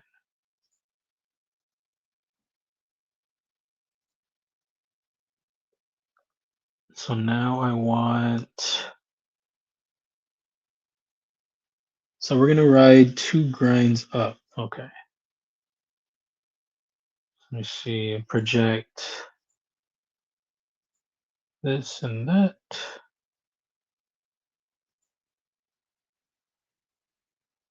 And what I want to do is get the arc, bring it this way, come back this way. Oh, shucks. I want this sketch point also, sketch line also. Bring that, bring a line in this way, make it coincident to this, and then I want to get my arc. Eventually, get my arc, bring it this way. I want to go past it, so I'm gonna go past that. Also want to make this construction that this way, make it coincident to that line, and then make this tangent to that line. So now we can ride the grind. Your plane, if you're doing a sweep, it has to come in contact with what line you're sweeping with. So I can't have this point all the way over here and use this line to sweep with. It won't work. It won't be touching the profile that you need it to be touching.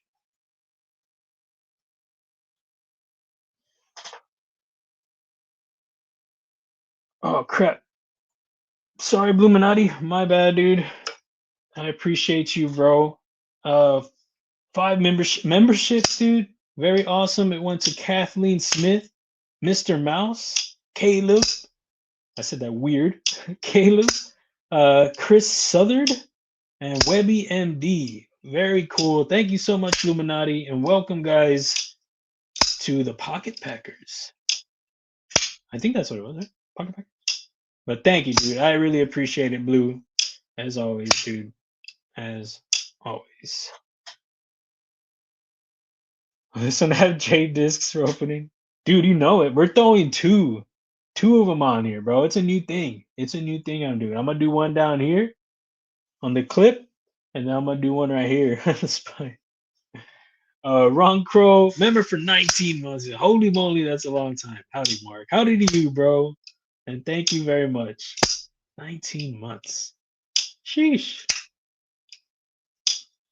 That is a while, bro. Thank you, dude. Clint Crosby, what's up?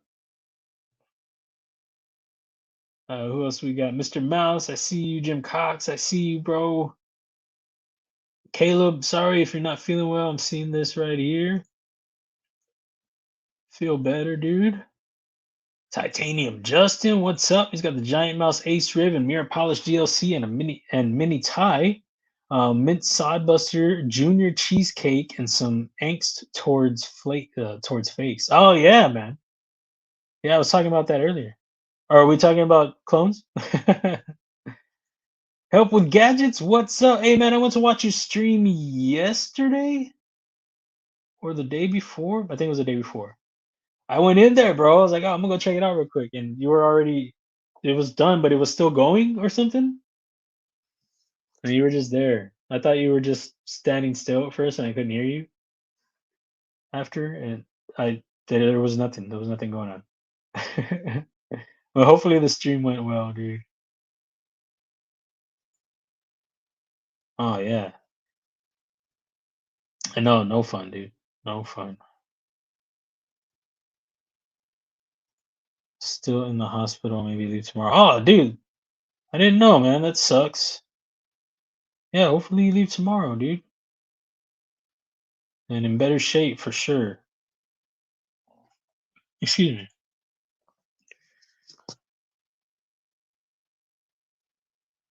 Rare, yes. Not much. A little bag of sun chips along with Kubey Bloom and a DVD Glyman. Nice pockets. And I like sun chips. I haven't had them in a long time.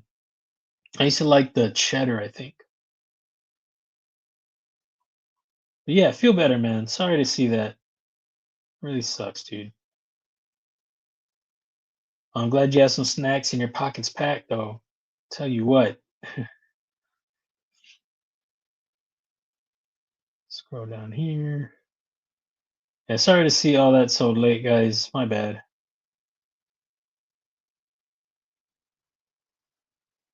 And loot, Bluminati again with gifted 5 memberships.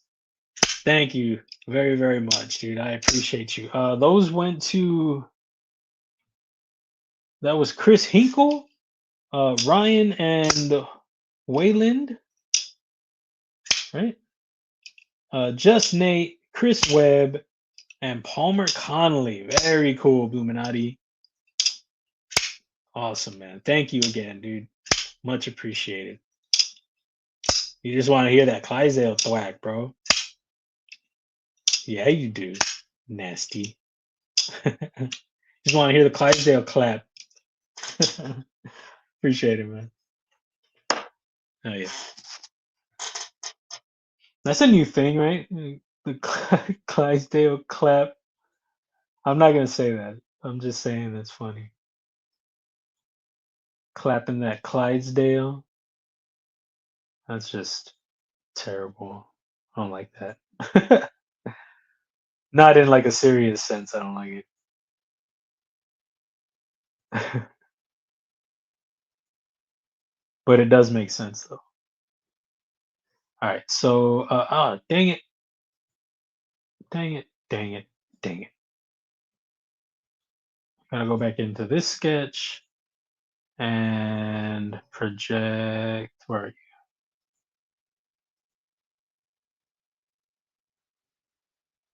Is that line at? Oh, it's right there. Stupid.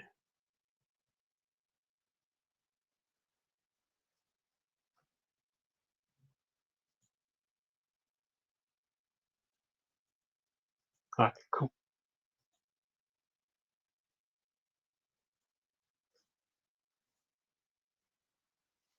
All right, and now we're gonna find. Oh wait, already. What are you doing? Okay, so now we're gonna find the point that we need, and I want to make. Okay, that's already construction. Very cool. Oh wait, that's why I projected in. Get this in there. So is it construction? No, it's not. Bring the. Is that what I did? I turned the blade off. Yeah, I did. And I don't know if we'll be able to do that.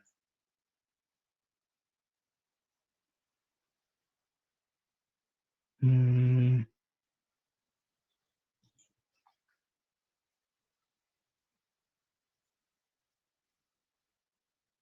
so it should be good there. So Bring this up. All right. So now we should. Oh crap! What am I pressing? Should we should be good with the height we're going for.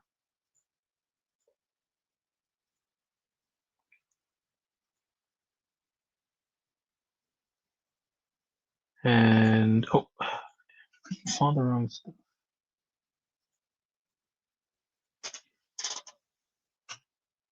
Oops, went the wrong way.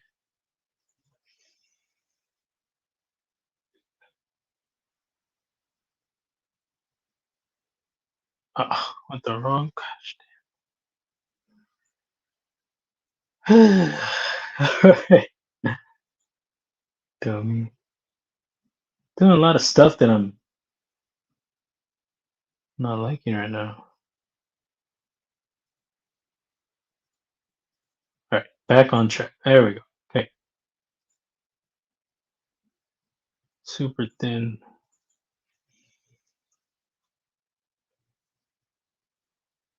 It's like crazy thin.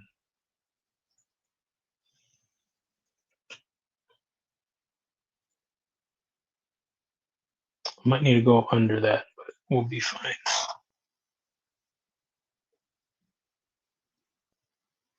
Sorry, I just want to make sure I don't fall way behind as usual. Try to stay caught up. Making me want to break my Kizer out for rotation. Do it, bro. Do it. You might like it. Just stared at my phone. Thanks, Lee. What did I do? Oh, is it the thwack? Sorry, dude. My bad, bro. Ginger Fisher, what's up, dude? How's it going, man? Everybody clap the clients. Oof. That would be a terrible club song. Terrible.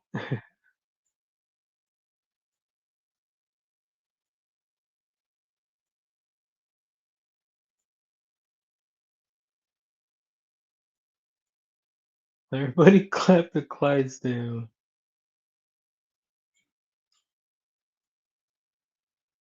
Let's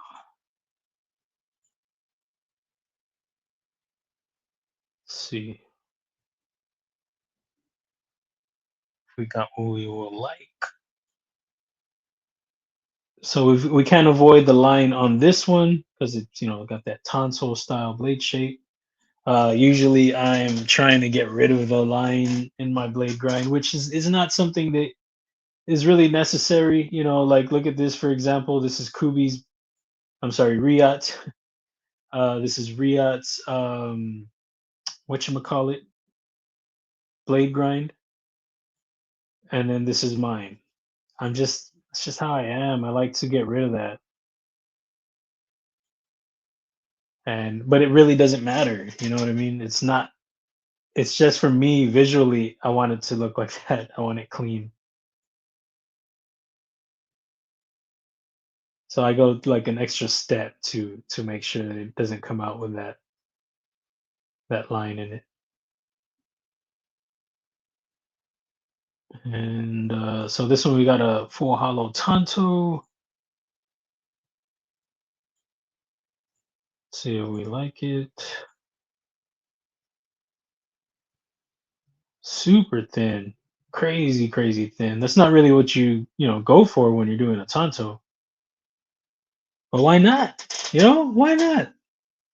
I mean, not why not. I know why not. You want a stouter tip if it's more traditional. But why not have one? Why not try it? Why ask why? Try bud dry. Y'all remember that commercial? I think that's what it was, right? And we're gonna go back and combine everything. So this is gonna be the thing here, right? I've got the grind angle that I want, but I haven't factored in my plunge grind. That happens to me on occasion. It slips my mind when I do it because I'm like, oh yeah, I like that position. What? Okay. I like the the angle that I place or whatever, but I still have to do my plunge grind. So that means I have to go back and bring this line a little more forward because you do the plunge grind now and then you're sitting behind your frame. So I just got to go back and tweak that. So as much as I like it, and I think I left it free, yeah, free moving, which is perfect. It's exactly what I wanted to do. What I mean by that is because I could easily find a center point right there, but then when you get there, you can't move it other than that way, and I don't want to do that. I wanted to keep, the ability, have the ability to tweak it if I wanted to, and I want to. But the way we're gonna do it, you see how I did that? I don't want to do what I did there. What I'm doing when I move just this dot right here, I'm changing the angle of my grind. I don't want to change the angle. So instead, I'm going to go up here and I'm going to move the entire line. I don't want. I like the angle that I've got for the blade grind. So I just want to bring it forward more. Then come back, and now we have room to work to create our plunge grind. So very cool on that. But yeah, I think I like the look. I mean, am I going to keep it that thin? Shoot, maybe. Is that how the Kizer Beglighter is? The Tonto? I have mine over there. Let's check it out. I gotta put my chair in and everything. And my knee popped and everything. So let's see. See what we got. Oh, almost tripped, guys. So this is the Kaiser Beglighter. I love this knife, by the way. This is one of my best action knives, guys. The Beglighter. Golly. The action is stupid. The wax out of there.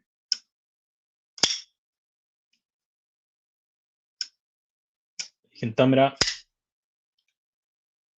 Action is great. I wanted this one for the longest, and the titanium version too.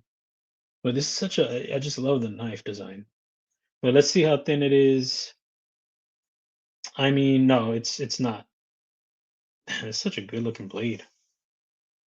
It's got the stouter tip, but it is very thin though. I mean, not like stupid dumb thin, but it's got a thin tip. It's not like super chunky at the tip, but it is going to be more stout. And it's got the hollow right here and then the flat up here. So I don't know. I kind of want to do like a hollow thing all the way on this one. Such a, I love this knife. And this is like what I talk about, like gentlemanly aggressive knife designs. You know, just like looks great closed, nice, sleek, and then you open it up and it looks like it's about that action, I don't know. That lady in the streets and then the freak in the no, I'm just joking. But yeah, it's just something that I like. I do like that. Something like that, or like a clean look and then like a crazy blade shape. That's another thing, like an interesting blade shape. Like this one. Well, I mean, it's not like a crazy, crazy blade shape, but it has like it's a different looking warning, It's got a kind of a different look. I guess just maybe the profile altogether. But I like, it's just so like I'm not like crazy into speed holes, but I'm not like, oh, I hate speed holes or anything. But the details that they put, they've got the little step pattern on the inside. They got a step pattern on the uh the barrel spacers. The clip is nice, just the single screw, all T8 hardware on this little guy, super cool. And then the studs, it's just a nice little, some nice touches all on this design. And did they? I think they have a stepping and yeah, I mean a little milling pattern in the lock bar too. Hell yeah, love it, guys, love it. Oh, another gentlemanly, real quick, little gentlemanly sleek design. Kind of aggressive. This action is crazy. This is my hydro design.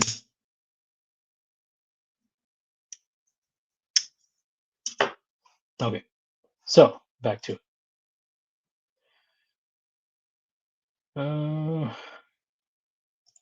Ron Crow going for a little smoke break. It's all good. I need the last right now. Well, you come to the right spot, bro. You know, I try to crank them out. You know, a little laugh here and there, make a little chuckle. You know what I mean? A little Chuck Norris sometimes. But yeah, laughing is good, man. Be lurking, eating some frozen pizza, and working with the laser. All right, man. Enjoy the za, bro. Save me a piece, bro. Yeah, that reminds me of like old school club music. Come here, let me whisper in your ear. Y'all remember that one? The Yin Yang Twins. Ugh, a lot of garbage. I did kind of like some of that song though. It was interesting. It was original. It was original. And I like original.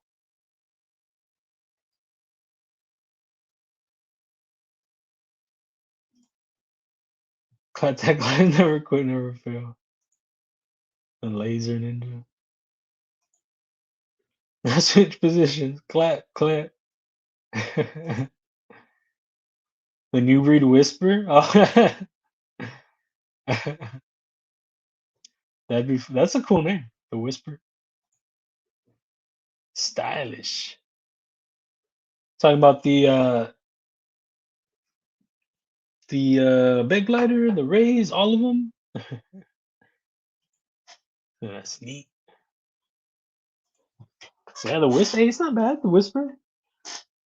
But yeah, no, I think I'd like to go with like oh, this is stupid thin though. That's like crazy thin. That's like these knives that I've been showing, like the Johan. That one, it's like that thinness, which is, I mean, it's achievable. It's just in this, I don't know, with the blade grind.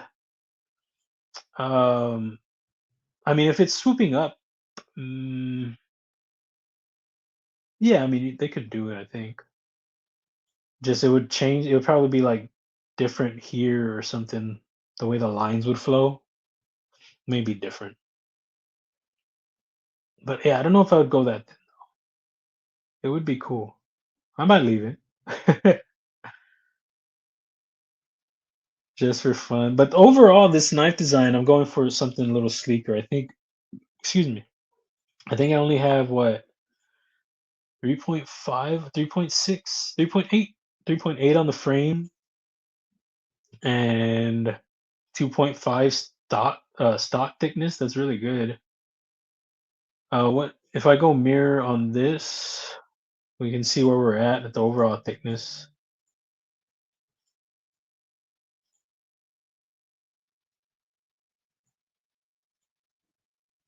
11.1 millimeters, which is 0.437. That's a good thinness for sure.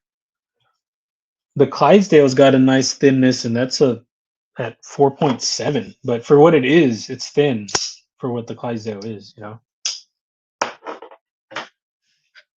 But yeah, I think I could keep it. I think I'll keep it. Okay, so I think I've left enough room for the plunge, but we'll see right now.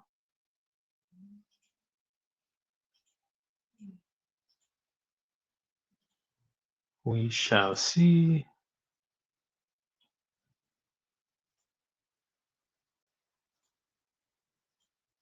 Bring that together right there. It might be a little snug still, but we'll find out. So hug it up in there. I don't know. A little plunge. It's a very small plunge. Um, I don't know how realistic that would be. I mean, there are definitely, you know, tight plunge grinds for sure. But I just mean for the hollow and the way we have it swept, that would be where it would get a little, might need to be a bigger distance from this point to this point, you know. So which I could probably do.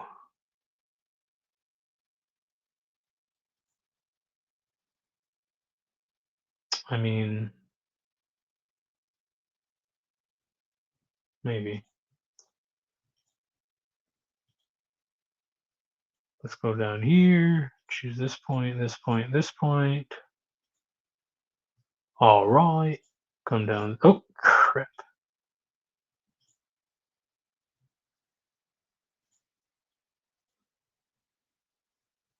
And then with this, you can really play with your plunge grind. You know that.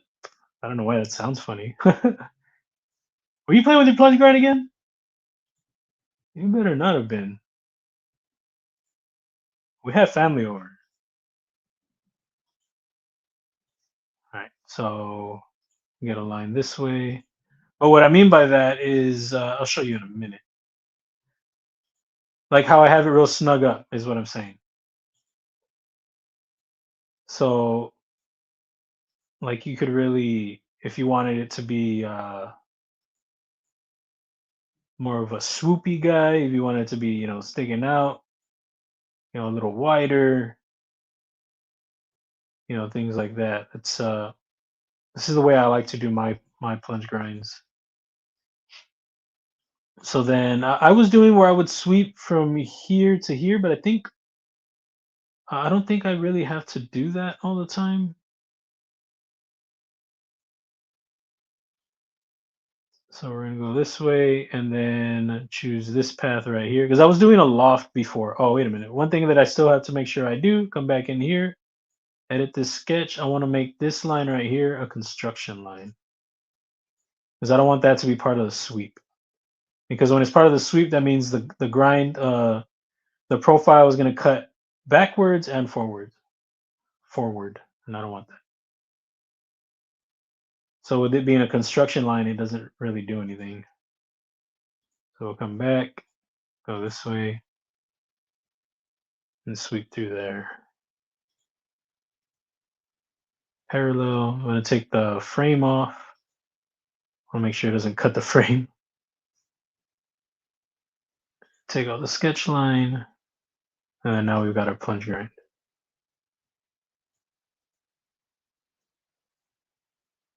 Another way you could do that would be using a fillet, but I like the amount of control that I get with this way. Now you see, this is where the loft comes in handy for what I just did. So you see the way this top part is for the plunge? I'm going to show you how the other way. So I'm going to go back, bring our profiles, and I'm going to go to loft. I'm going to click on this profile right here and this profile right here. So what it's doing in just this single, clicking these single profiles just on its own, it angles it. That's not what I want. It's just going from point A to point B as quick as it can. So you see it's just going from this face, this profile right here, to this one right here. It's just cutting at an angle. It's just going and meeting up. So that's where what I created right here that I was just using for the sweep, this is how I do it normally. I use this as a rail. So I'll come down here and then, oh, wrong one. Click on this right here. And now it's going to swoop that way. And it makes for a much, like it's a deeper plunge, I guess, what you might call that, like right here at the arc up top. I feel that's more realistic. Maybe it's just instead of it just being like whoop and real tight and then moving this way, now it's got like that sweep that you might see. You know what I mean? So, and then if we didn't have the frame so snug up, you could bring it back, make it wider. So, that's another thing too. You could do like a curved plunge grind if you wanted to, something that was more, you come down, you go to your 3-point arc, come down here, meet this point. No. What I would do, I wouldn't bring like a full on 3-point arc. I would bring it from here to here, and then and then make this tangent with this, and then bring that this way. But with that, you would need more space to operate. So then you have something like that. But that you'd clean it up some, probably bring this arc a little wider. It's obviously getting out of control right now, but you get the idea. So yeah, that is something you can do. But since I have the frame so snug up, I've got to keep more of a straight whatchamacallit, plunge grind. So that's normally how I like to do it, rather than just the sweep. Sweep is quicker. If you're not familiar with lofts, you're just familiar with the sweeps, because lofts take a little more work. Uh, like if you're doing, let's say you want to do a fillet all the way around on your frame, but you want it to be, maybe like you want it to be a big softening all the way through here, and they get thin down here, or something like that, then lofts would be more handy for that. Because what you would do, you would create different planes through the curves. You would follow these lines. So like you would get this, and you would click the frame, and then you would choose the depth that you want. So let's say you're going like that, and then you would click on this profile right here, and then you will do, let's say you'll project it, project your whole frame, click OK, and you go OK on that, and then now you have different points that you can click on. So I feel like I'm missing a step here, but like you click this, this, and this, and then now you have a profile that you can ride through. I think what I'm missing is it another depth in between?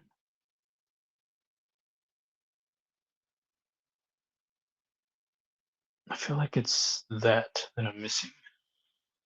I haven't done these whole lofts in a while. Whole lofts. Is that? I feel like I'm definitely missing something.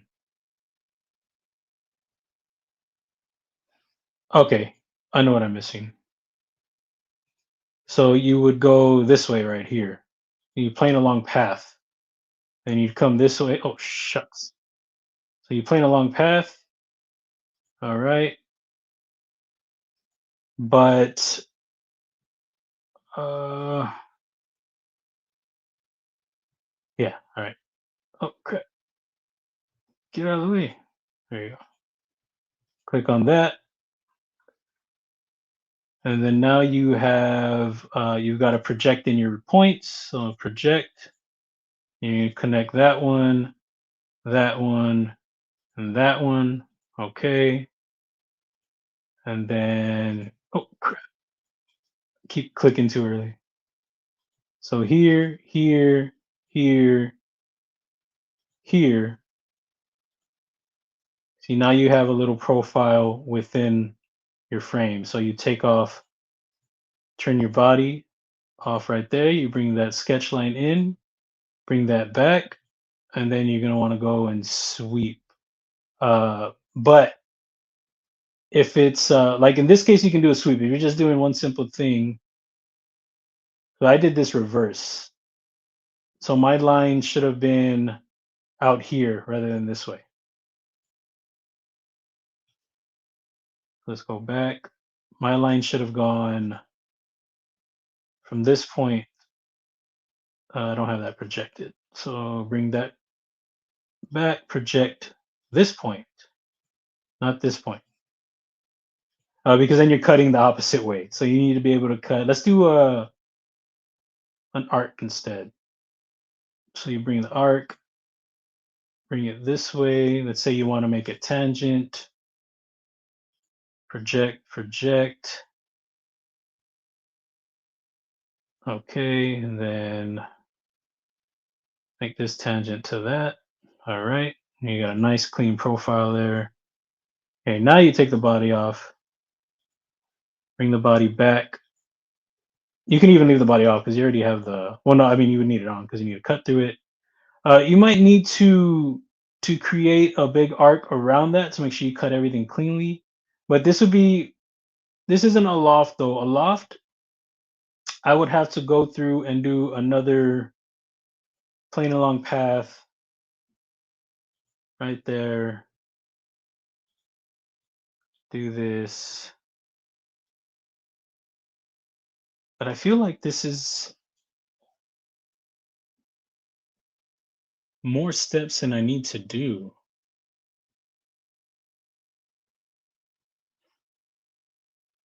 I really do. I'm trying to think of the step that I'm doing that I don't need to be doing.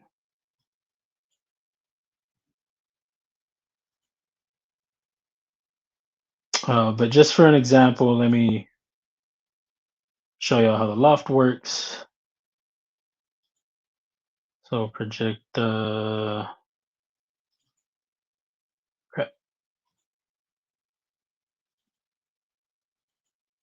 All right. Bring that back, and then you'll do your points again. Point.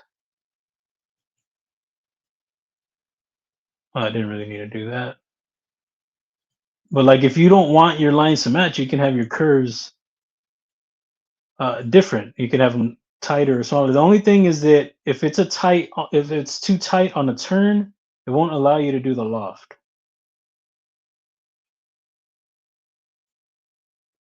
So you turn the body off, come back to loft,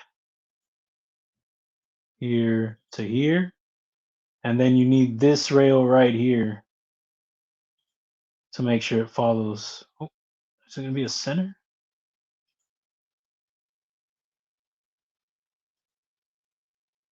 Yeah, so it needs to be wider outside because it's just cutting internally. I need what I'm supposed to do is click this, and I need a rail right here. That's what I'm missing.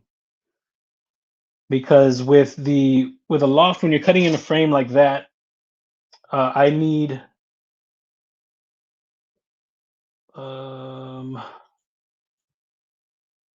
it would just be the frame. So I need this line to connect, this line to connect. That's what it is. That's what it is. Yeah, I knew I was doing something wrong. I need, all right. So this guy will take that off.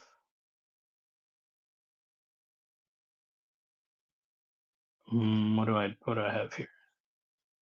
So I already have my depth right here with my sketch. And now what I need to do, I got it, guys. I got it. We're all good.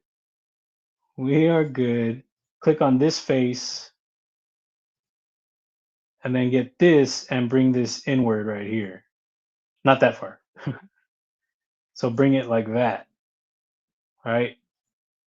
Okay, now what we do, see, I was doing this all wrong. I knew I was skipping a step like a dummy. Now you're going to choose your 3 points. Oh no, you'd be plain along path, wouldn't it?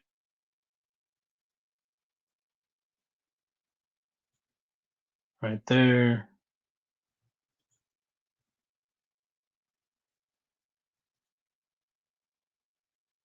I feel like, oh, because there aren't any points, you would need to create your points as you go.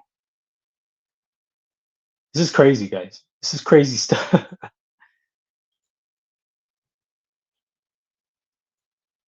So you just create, get your sketch lines all the way around, all the way around, all the way around. And then it would be, because what you've done here is that you've got your depth that you need it to be. So you connect all this And with this, oh, I did it backwards again. You can then ride that curve all the way around. But it shouldn't have to come out this way.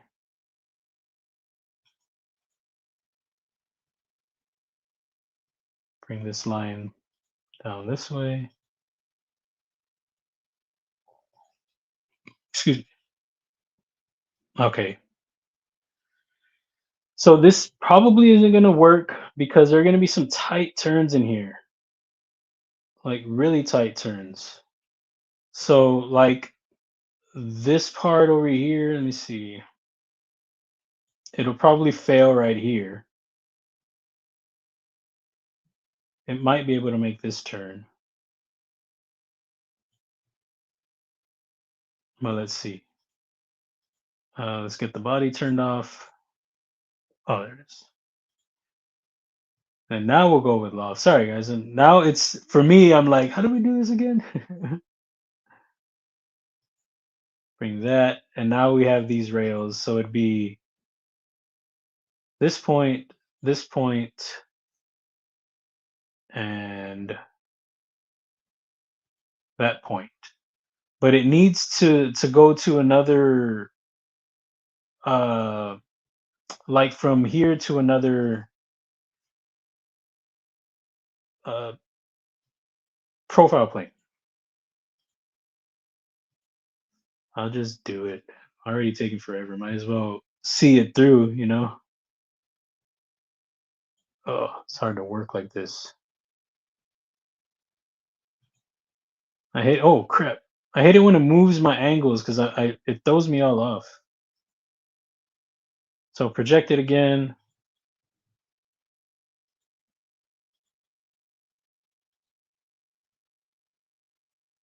And then let's do, I don't know if it'll do it.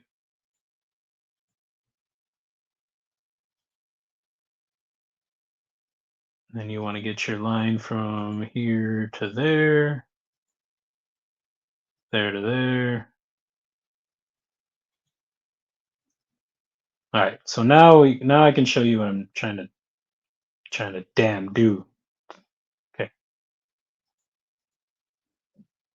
So we'll get, did I go backwards? No, it's fine. All right, so here we're doing it again, guys. There we go.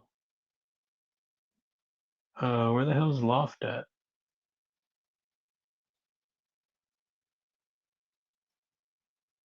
All right. There's a point to this.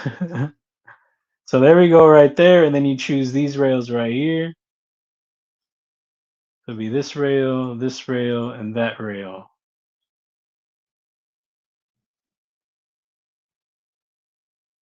Are they not touching? They have to touch. I don't see why it's not touching. What did I do wrong?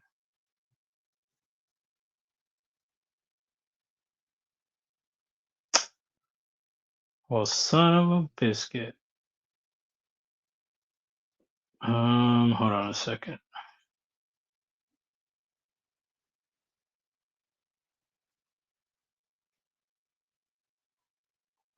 God, I hate when it changes the angle like that.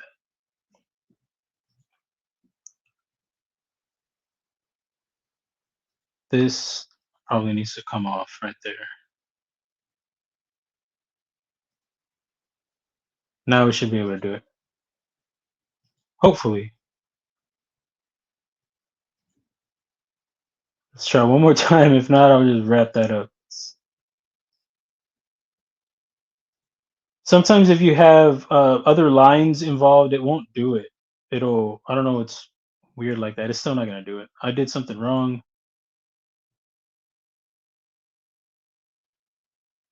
It could be because I have it all coming together. But the idea was there. So I can just show you the cut without the rails, but really the rails are the important part in making this loft work. But it could be because I have it continuous all the way through, all the way around. But you can see without it, that's the idea. But really the whole idea is to to get it to where it cuts the exact same shape, the exact same lines. What I what I'm trying to achieve is what I did on a smaller scale over with the plunge grind, essentially. So when I did that over here, that's a much smaller scale than what I'm trying to do over here. So now I've got to go all the way back because I did all this extra stuff that I don't want saved. Chucks. But yeah, so you can do that going all the way through, all the way around to where it meets at because you might need to do something like that if you're cutting doing a certain type of shape on your fillets that you can't just do one continuous I'm not fillet, like a softening, like a crowning that you can't just achieve with a fillet because with a one fillet it's just going to do a continuous rounding. And for some sorry, I had to undo all this crap. For some with the fillet as a whole, it's not going to let you do that tight corner that I'm talking about with just the one tool. So you might need to create your own tool, cut through completely. I do it this way. I undo all the time because I hate having the extra, I don't know, the extra timeline, the extra like it'll jump from sketch 4 to sketch 8 because I created all these other sketches. And I don't know why I don't like that. It's like an OCD thing, I guess.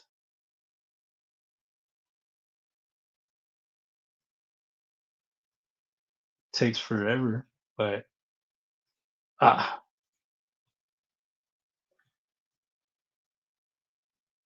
no, this is taking a long time. My bad, y'all. All right. So that works, I promise. I just did it wrong. Oh shoot, I'm doing more. Whoops. Doing more than I meant to.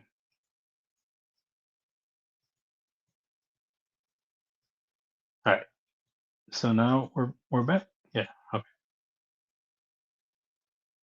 So what I mean by like I was talking about the tighter turns, like if I do a fillet, it will only let me go so far sometimes. If it's like a chamfer, you might need to do I mean if it's an angle right here, you might need to do a loft to where it can get around that.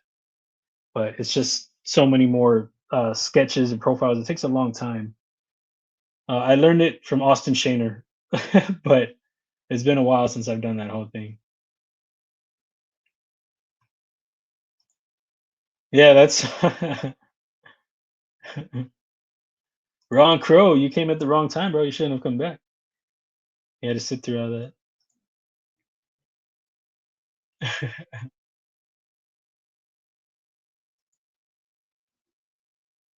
Will I be going live next Saturday?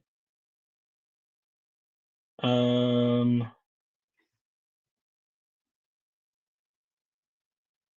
Oh, I don't know. I'm not sure. I hadn't thought about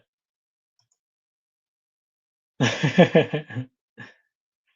I'm not sure. Gotta see. Just Nate, what's up? Yeah, Blue's hooking it up, man.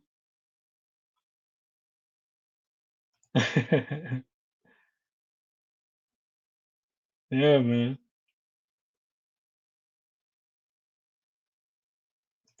She never did the chancla throwing. She didn't do that move. Not that one.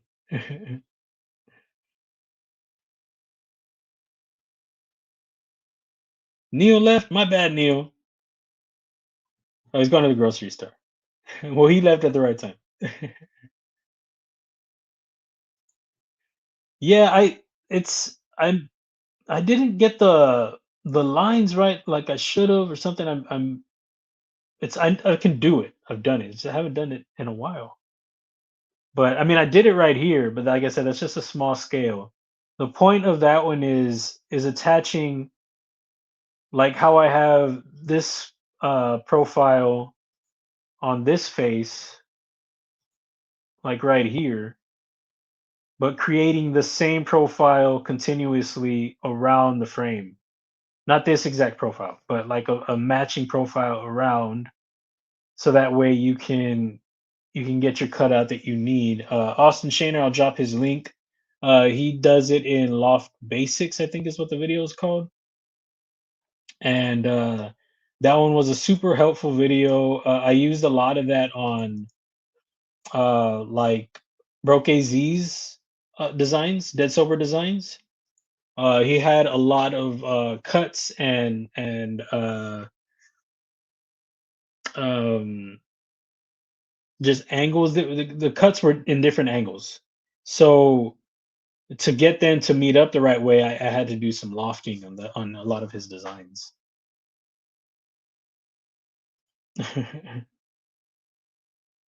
Oh, my bad, Illuminati. Sorry about that. For the tooth macaroonies, and I'm not gonna read it. I'm not gonna do it. I don't speak Spanish often enough to make that tie together right. I mean, I probably do, but I'm feeling shy.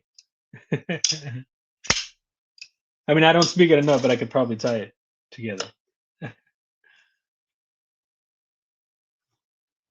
I appreciate you.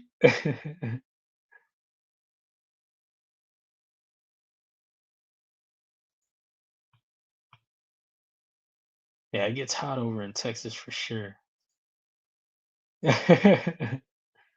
Más o menos, Illuminati, más o menos. It depends. Matt Maher, what's up, dude? How you doing? What are the pockets? What are the snacks? Sliding out of sheep. What's up? Let me know the pockets and the snacks. Drop them in there. J1 Doobie, what's the word? All right, cool. So now I'm caught up.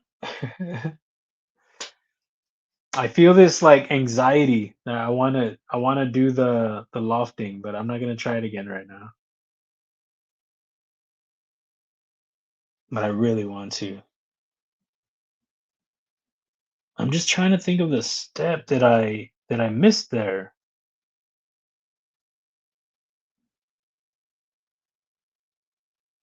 I'm going through 'em in my head right now.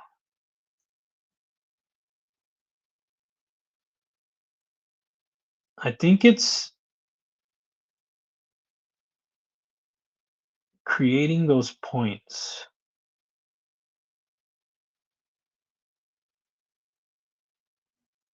Like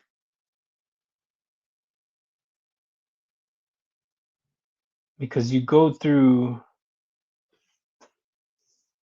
I'm pretty sure it's creating the points. Like I need to create the 3 points.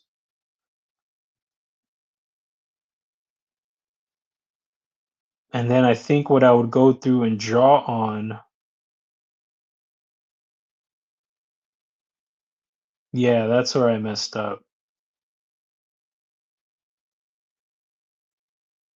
Yeah, that would have been a much quicker way to do it. I think it would have been so like I would have drawn on this sketch back here. Oh shit, I went all the way all the way through.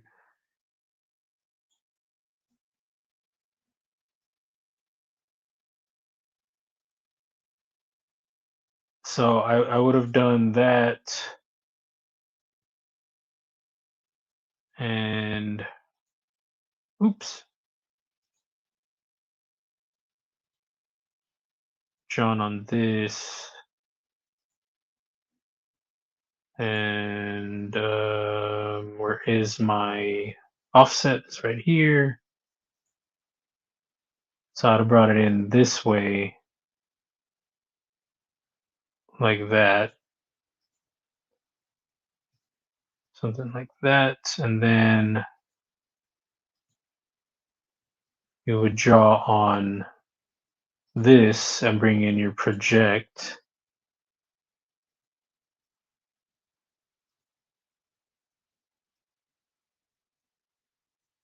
And then you would project that, and that.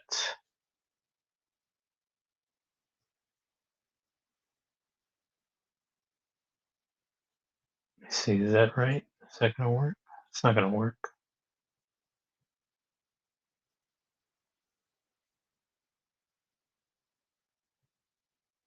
Is it because it's on the surface?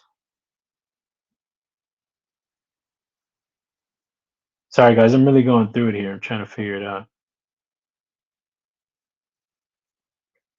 I think it has to be in here.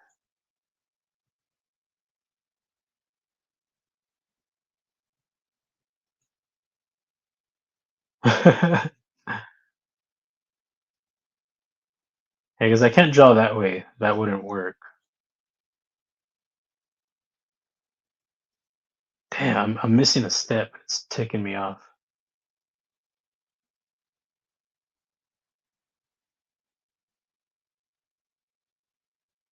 Yeah. Anyways, I gotta start showing the gauze stuff. I'll let it tick me off of the screen. Well, I'll probably I'll probably work on it off the screen. I don't want to make y'all sit through that again. But I'll probably I'm gonna figure it out right now. It's really not that hard. I'm just making it hard. It takes practice, it does, but I'm just making it hard is what it is. Budget friendly integral. It's a good question. I think Riot did that budget one, the button lock one. Isn't that one an integral? Oh, Kizer has a button lock. What is the one that Kizer has? Is it like the? It's not the nice guy.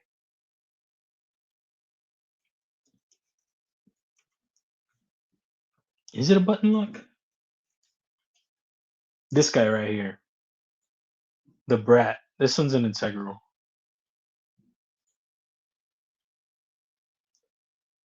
and it's discontinued. You can probably find it somewhere. If you don't mind a button lock, and if they're available.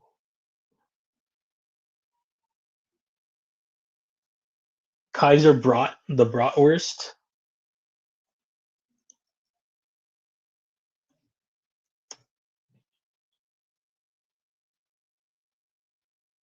Says it's on Amazon.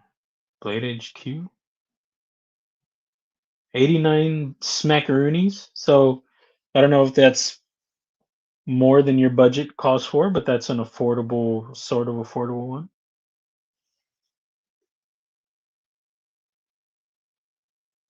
Oh, under 120. There you go. That would be one. If you don't mind a button lock. It's a nice looking knife design. Neutral, drop point, 7.95. It's a full size, pretty much. I don't think I've ever handled that one. Pockets changed midway through the day, carrying my Pictus and Sakori this evening. Getting ready to eat some chicken and these and cheese chimichangas. Here you go. Yes, please. Stephen Parks, what's up? What are the pockets? What are the snacks? Let me know. Go. Now I want a euro. I didn't realize I hadn't had any coffee. I had a monster and proof it was gone. Well, that's good that it went away. Carrying my new wingspan. I'm loving it while eating hot dogs and fries with sweet tea. There you go. Uh, you got a new wingspan?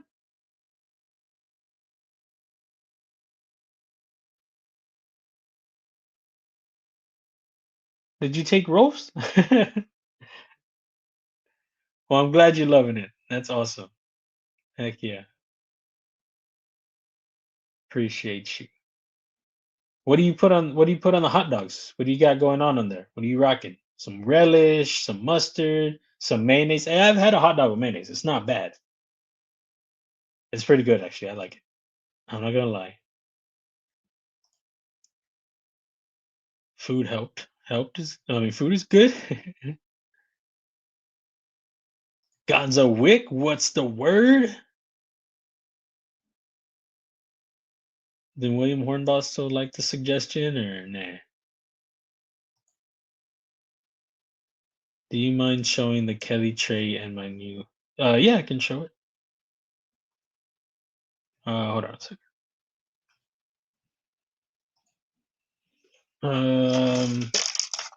This is the tray that my mom picked up from Kelly. This guy right here. And she said that she would send some swag with it. It's really cool. Little dump tray, little maintenance tray, whatever you feel like using the tray for, if it functions for you, for sure. And she said she would include the swag for as much as the swag that she has, I think is what she said. And then whatever kind of lanyard she might have at that time, I think is what she said. But it's really cool. And we were wondering how it would ship, how it would travel, and got here in one piece. So that is that's a plus for sure.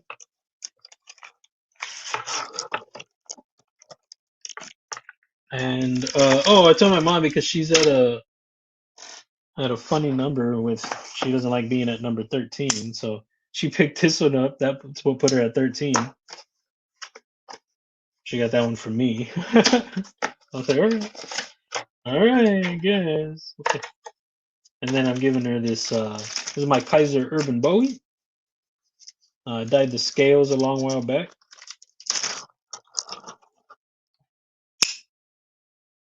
So this is her number 14 now, so she can feel better.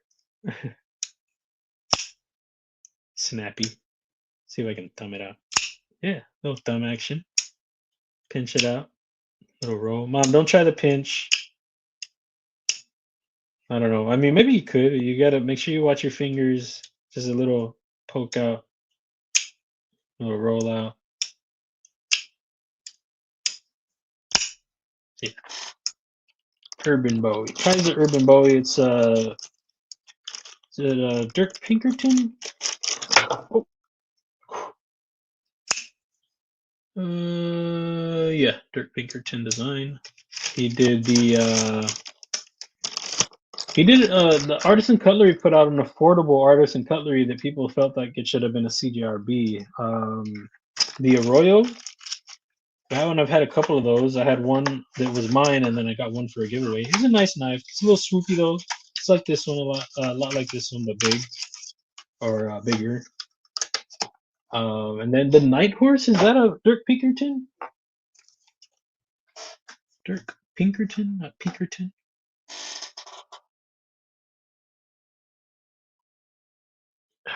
Still over here thinking about this shizzle over here.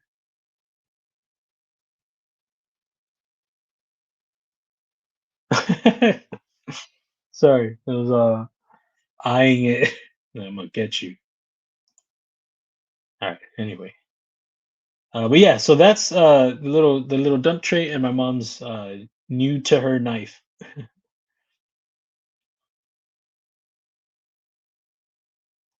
You can still pick up a wingspan. Yes, you can if you're interested. All it really takes is getting it in hand. You know what I mean? Whether you pick up a blem.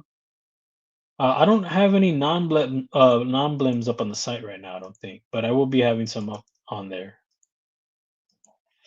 Excuse me. There's the new Breed EDC website. Oh, okay, got you. Yeah, it's dope. I dig it. I like that combination. National Hot Dog Day is usually July 15th. Okay. All right. Gave it to me. I'll put chili, cheese, and onions. Oh, nice. That sounds good. I dig it. Hell yeah. Oh, okay. So I guess Rolf didn't like it. Oh, I'm joking. I'm joking.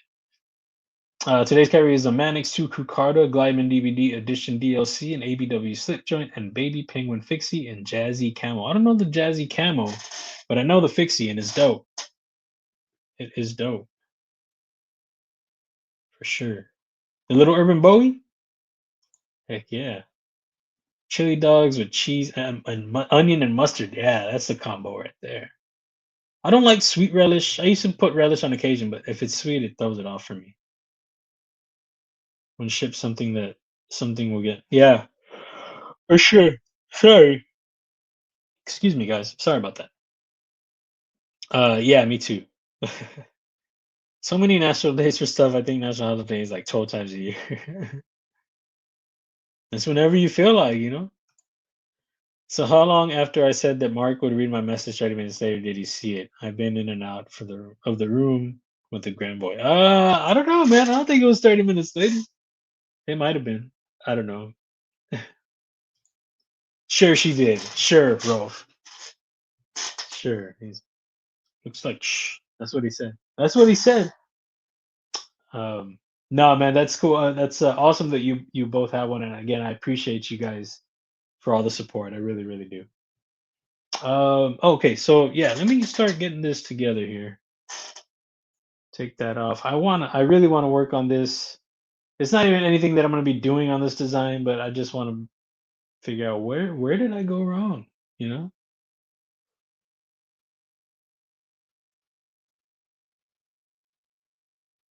I mean, all it'll take is me looking at that video for like a second and be like, "Oh, okay, that's what I did." I saw something pop up over here. A gold coin for 10 jewels. Thank you. I don't know what those are, but I appreciate it. Thank you guys so much. Thank you, Barbie. I appreciate you. People have sent them. That's why I said, guys. People have sent them in the past, and I'm like, I don't know what they are. But thank you very much. I don't know. I am not sure. Urban Wisdom with a big bag of gushers? A massive bag, excuse me. A massive bag. That's what's up. What flavor are you in those, man? And what's up with you? Where are the pockets? Where are the snacks? I mean, no. Go. Let me see real quick. Need to check this out real quick.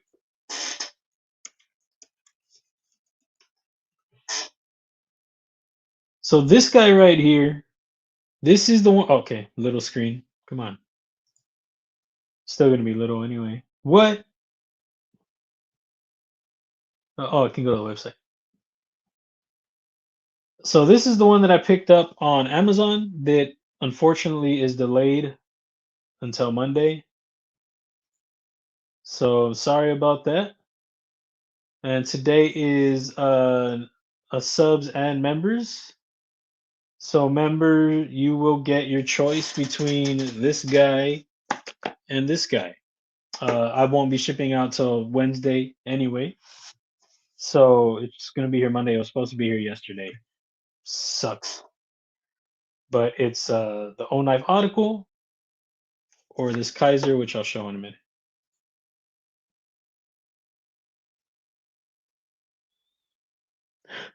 What did I do wrong? I'm pretty sure it's the points. I didn't create my points.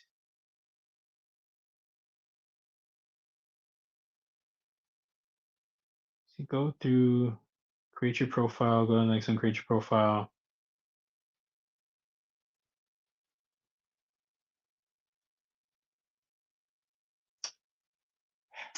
Here. It's really bugging me. They turn into cash from what I'm told. Oh, really?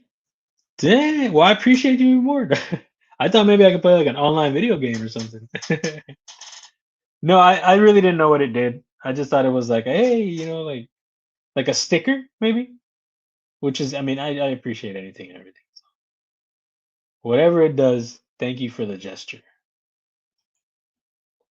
Spyderco Tenacious, Gerber US1, a SOG Senti 2, a Nikron C1 Lite, and SNW MNP Shield 9 because he went to the store right now and he's ready. That's why.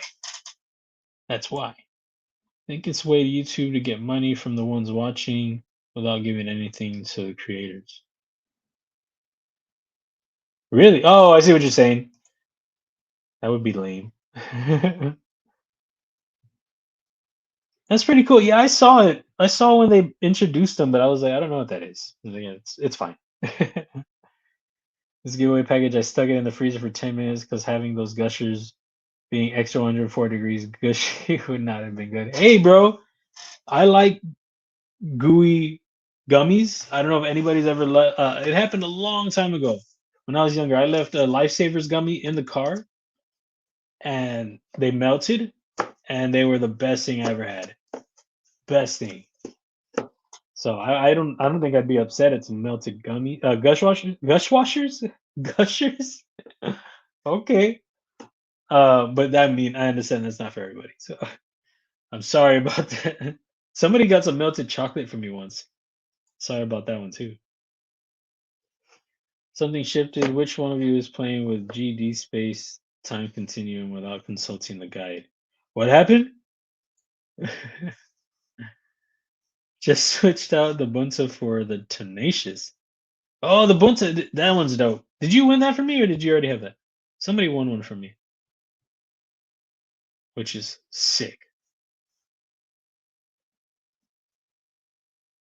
Some guitar live stream I make sure to hit. Remember for 13 months?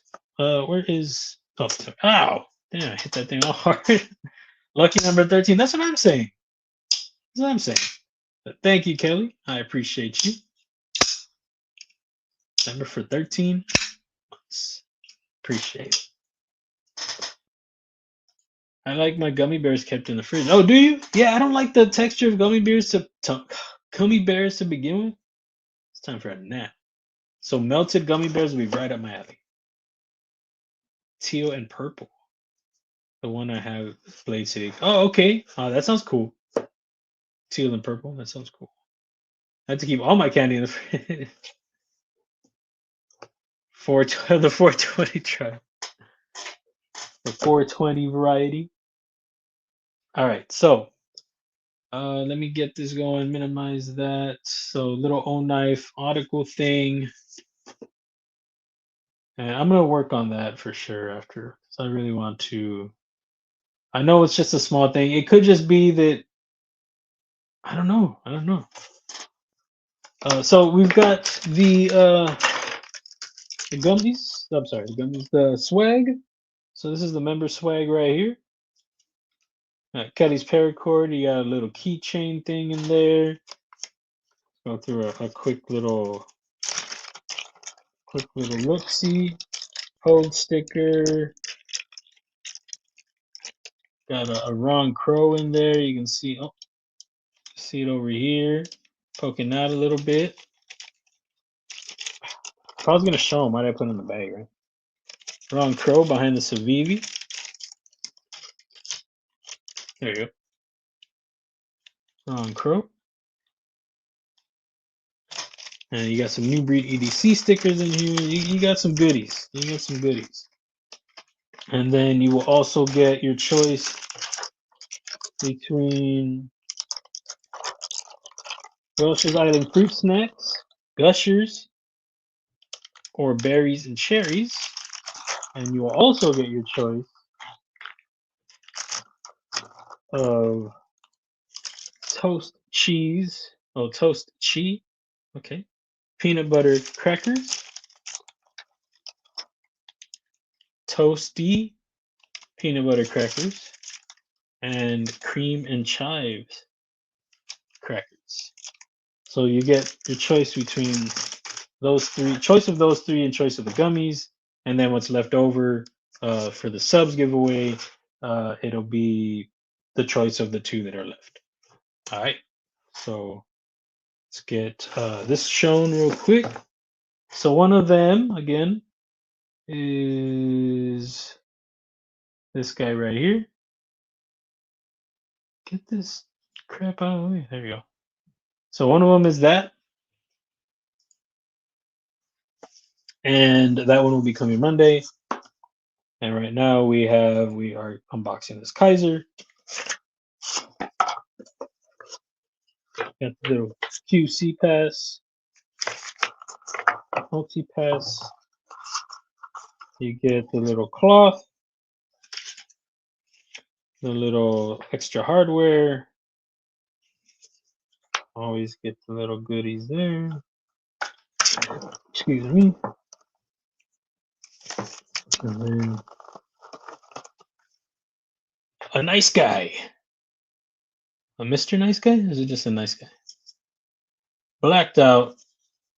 Oh, Azo design. I don't know why they put the branding so big. There is a nice guy in D2, forward finger choil, a nice thinness to it. Man, I didn't realize how thin it was. Jeez. I didn't realize how thin this knife was. That's sick. Flat grind. Nice sharpening knife. We got sharpening life we got going on there. But yeah, I didn't realize how thin that was. That's cool. It's a smaller knife design, but you got the forward finger choil to help that out some. You can climb up on there. Nice big forward finger choil. But you stay back if you want to use that guard, and then you run out of space there. Action is pretty good. I think you can flick it. Can you thumb it? Thumb it out there? You probably could, maybe. Maybe Paul Mike could throw some thumb studs on there. You can smack it out of there all day. But yeah, cool knife design. It is not contoured. It's got some chamfers though to give off a contoured feel in hand, which is good. Clip, I like the clip with the little logo on there. That looks good. T6, T8 on the frame, T6 on the clip. Big old lanyard hole. In case you want to throw your lanyard in there. Throw some Kelly's paracord in there, you know. So that is that or the article. So get this going.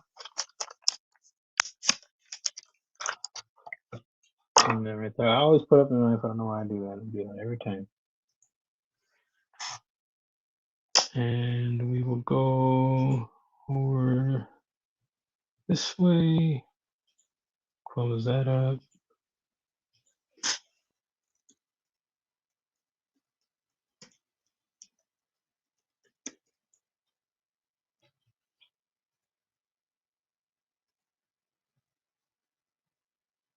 And then get this open. Gotta think of the hashers.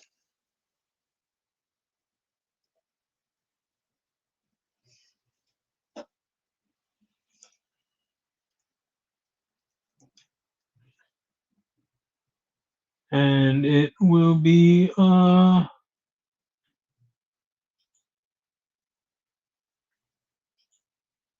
crap. Sorry guys. Pressed the wrong button.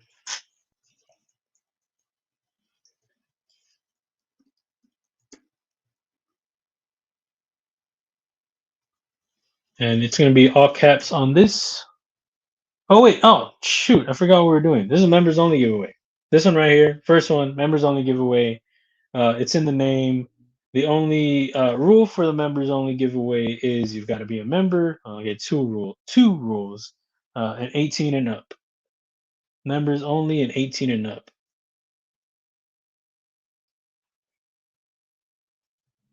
All right. So I gotta take this off. Bring this back. This right here. All right. Members only, guys. Members only 2184. Hashtag members only 2184.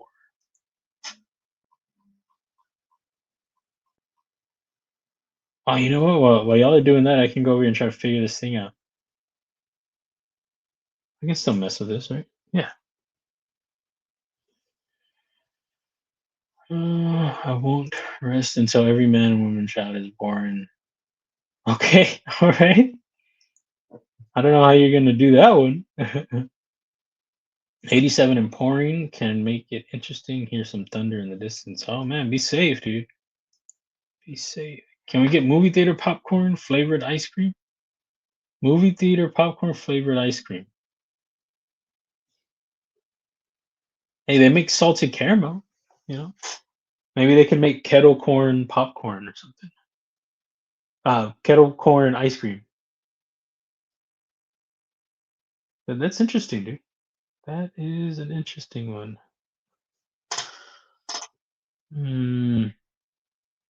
You know what? I'm gonna go to Shiner. I'm gonna watch Shiner real quick, guys. Real quick. I'm gonna turn my audio all the way down.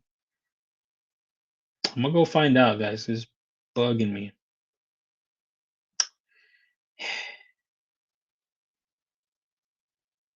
And make sure you don't wait till the last minute to get your hashtag in there.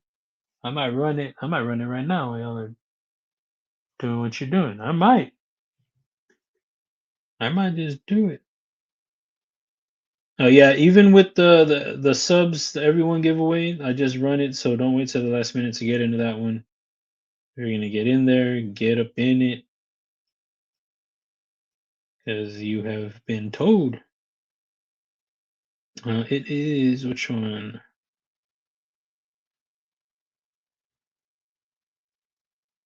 Damn, it's called Lofting Basics, making me feel like an idiot.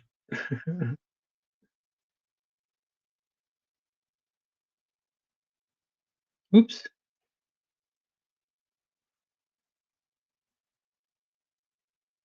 So we got that. It's gonna create his points.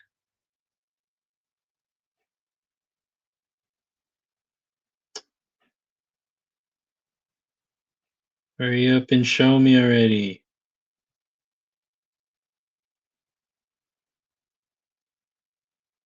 Yeah, so it's on the top like I was doing.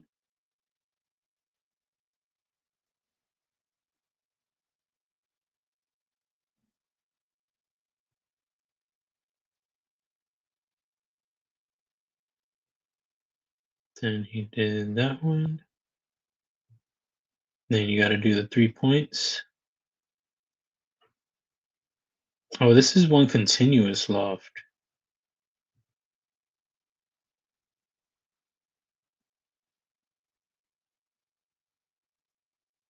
Yeah, you see, I can do that one. But that's like the sweep and the plunge grind. Sorry, guys, I'm over here having a conversation with myself. It's the longer one that I'm having the issue with. But I know he does another one. If you guys don't know Austin Shaner, check out that link, guys. Super helpful. Like the one I just watched right now. Like that's easy. But he on his channel he works on guitars, like modeling a guitar, and eventually has it made. I think he works on it for a company, and they make it and they send him one, I think. And he does a continuous loft throughout his guitar frame, like around the whole face of the guitar. I was gonna say Clydesdale. So he ties together a lot of lofts, and I mean the one that he just did right now, like that is easy. It must have been the points. The lines weren't touching the profile. That's what it was saying that I missed, but I thought that they were all touching. But apparently not. I'm down for that. I'm down for it. Urban. Do you need more of my stickers? I'm getting some different stickers. I don't think I have any of yours anymore. I think I might have been out for a while. I think I was thinking about that last time. Because I don't think you sent any recently, right? I know there was a time when I was thinking to myself, like, did I run out already? Oh, you know what I forgot to put in there? I forgot to throw in a wyvern sticker. Each one will have a wyvern sticker in there also. Forgot to do that. My bad. Urban words and whiskey.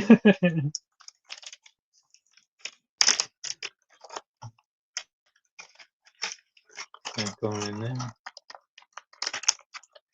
Yeah, man. For what I eat. Oh, nice guy is pretty nice. I get you. Where's the other one? Oh, yeah, man. That's why I say there's some affordable knives out there.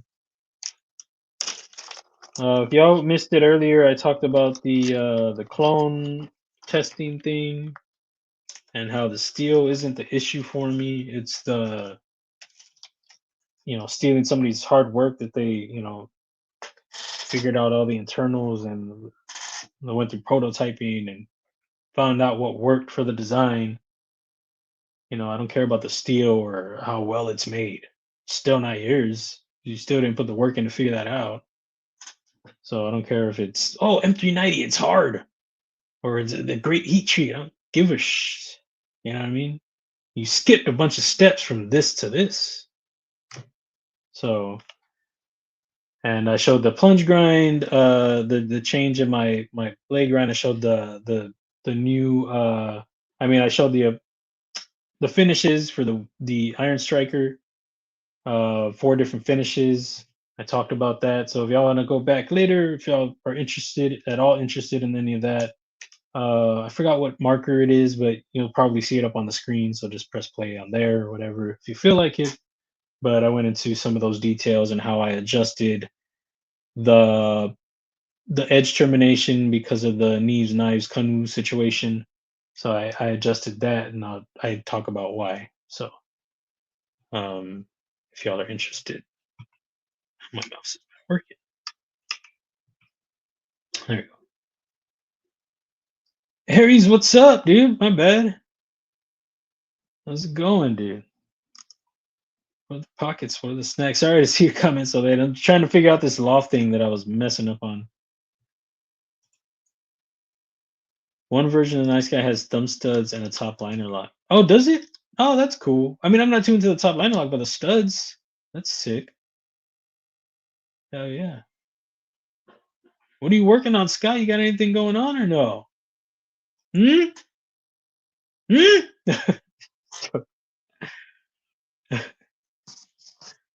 It's like, geez, what did I do? Yeah, I'm working on something. Damn.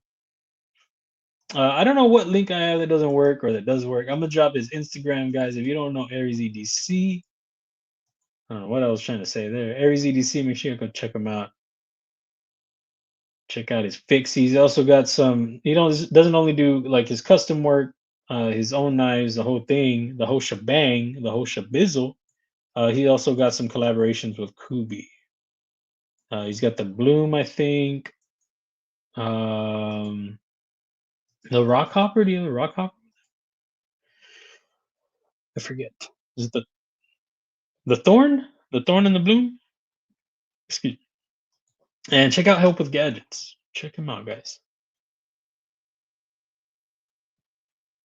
Check out the links. Hurry up.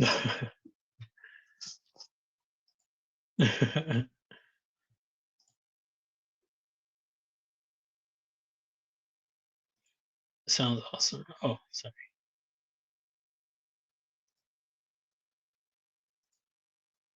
Jelly Belly popcorn flavor beans mixed in an ice cream of choice. That could maybe work.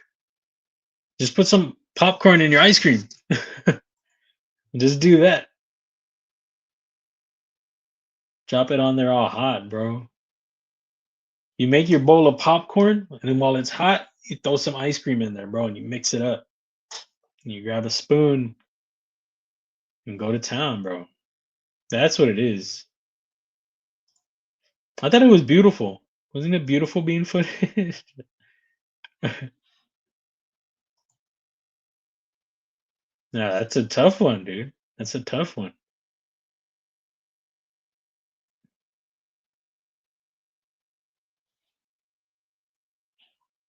What else we got in here? Who else is in here?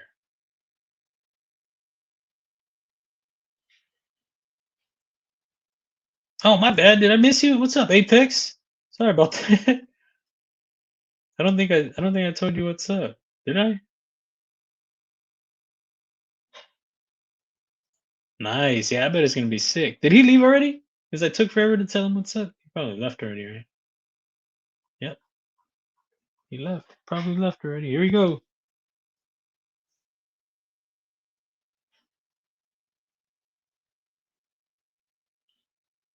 What do we got? Who do we got? Kelly? Okay, so take the sticker out. Take the paracord out. Okay. Unless you need your sticker back. Maybe you're running low. Sticker out, paracord out. What do we got? I have it. I'm gonna throw this in. Since you don't get your paracord and the extra sticker, you get this little band-aid dispenser. I have a Devo one, I think. This one is Devo? Oh, this is a Devo one. No. No, this is Old Town Cutlery, I'm sorry. This is Old Town Cutlery. I think I have a Devo one somewhere, but that's mine though. Old Town Cutlery Band-Aid dispenser goes in there for you. And let me know. Congrats on the win, by the way. I don't know if I said that. I think I did. So let me know which ones you want. The Gushers, the Welch's berries and cherries, or the Welch's island fruits. Let me know on that. And then on the crackers, oh, you have two choices, or three choices. The gummies, Welch's berries and cherries, Welch's tropic fruits, or the Gushers. The Lance's crackers, you get the toasted cheese. I don't know why it's missing letters or something. The Captain's wafers, the cream and chive and onion, or cream cheese and onion. I'm sorry.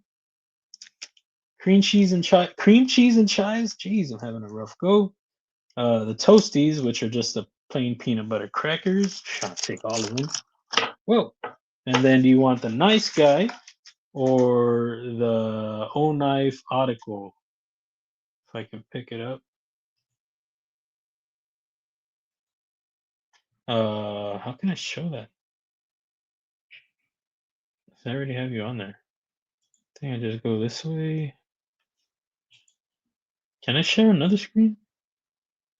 No. Okay. That or the article. I guess you probably know what it is, right, already. Or the article. So three things. Man, I don't think I've ever had three choices before. That's cool. Okay, Gushers. We got the Gushers, cream cheese and chives, or the onion. Well, cream cheese and chives, and the nice guy. All right, you got it. You have got it. Congrats on the win. So we got, let's put all this together so it looks cool. Let me get this off the screen. Get out of here. Make sure you get the whole feel of the thrill, you know? I don't really know what that means. There you go. Man, that's a good giveaway, guys. You get some snacks, you get a knife, some stickies. Sheesh. That'll work for you. Put that down. So awesome. Congrats on the win.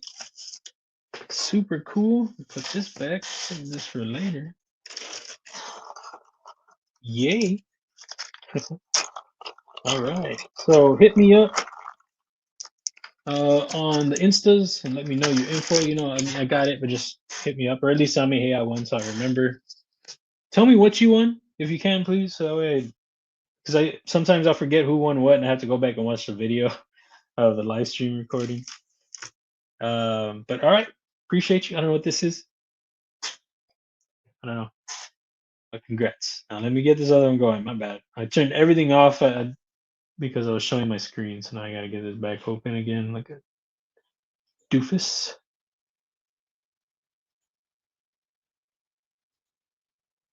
Not showing anything, right? All right. Oh, I forgot the hashtag.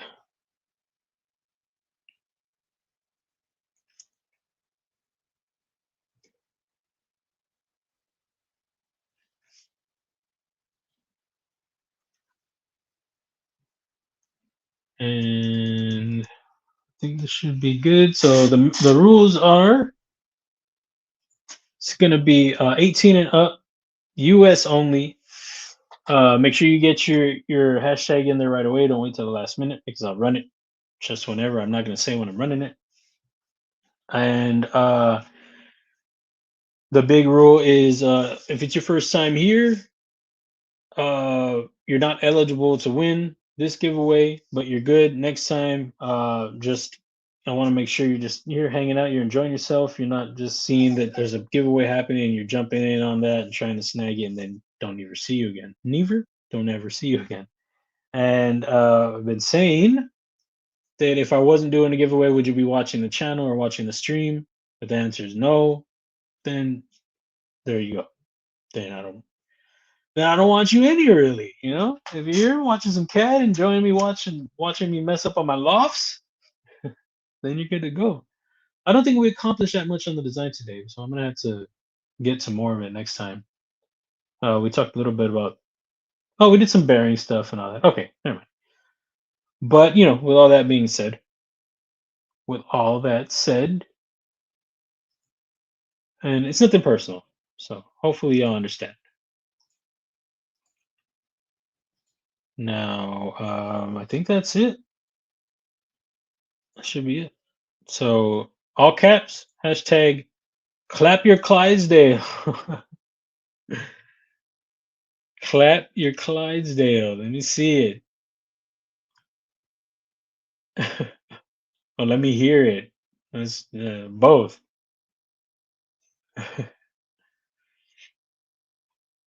And it'll be the Kizer article, which will be here. I mean, O-Knife article. I'm sorry, or article, whatever. It'll be here Monday. Sorry for the delay on that. You also get this swaggeroni and cheese right here. A little bit of Kelly's paracord in there. You get one of her stickers, a Wyvern Kodiak, a Ron Crow, new Breed EDC. You can see there's a Hogue sticker over there. One of those stickers that I showed that I gave one to my mom, put one to the cipher because I thought it was cool. One of those is in there. Got that. And then you're going to have your choice between the island fruits and the cherries and berries and these two crackers. So your choice is those, the article, those automatic.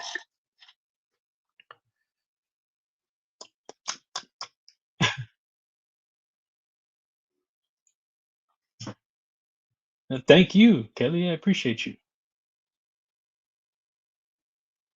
Heck yeah. That's exactly what I would have picked. Brian White, what's up, dude? How's it going, man? That'll make a good video. Yeah, there's a lot of stuff in there. I think it's the normal amount, I guess. This feels like when you put it all together, it's like it's a good looking giveaway. Snacks? Come on. Of course, Ron.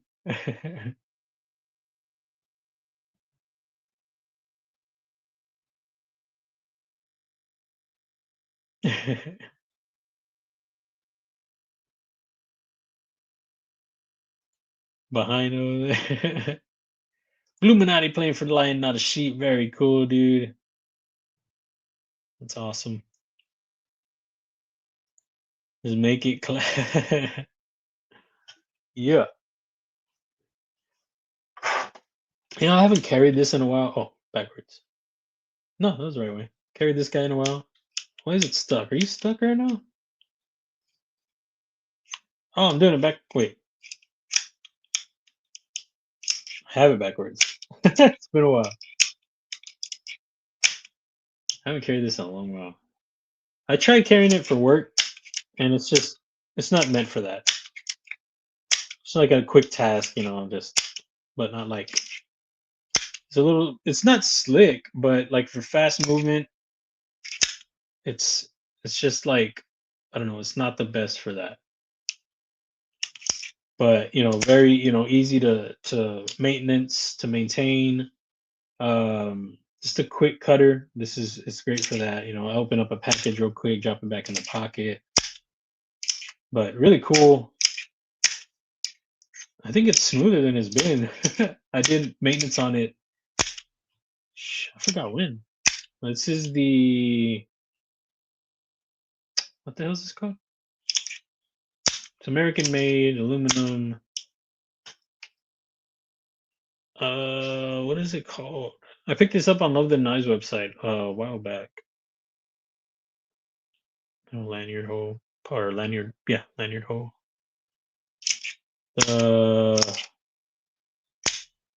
Rivery Manufacturing, I think. Exclamation point. Anybody know? Anybody remember? Yeah, I had it backward. Why is this stuck? Dear Rivery Manufacturing, my knife is stuck. Dear Mark, turn it around.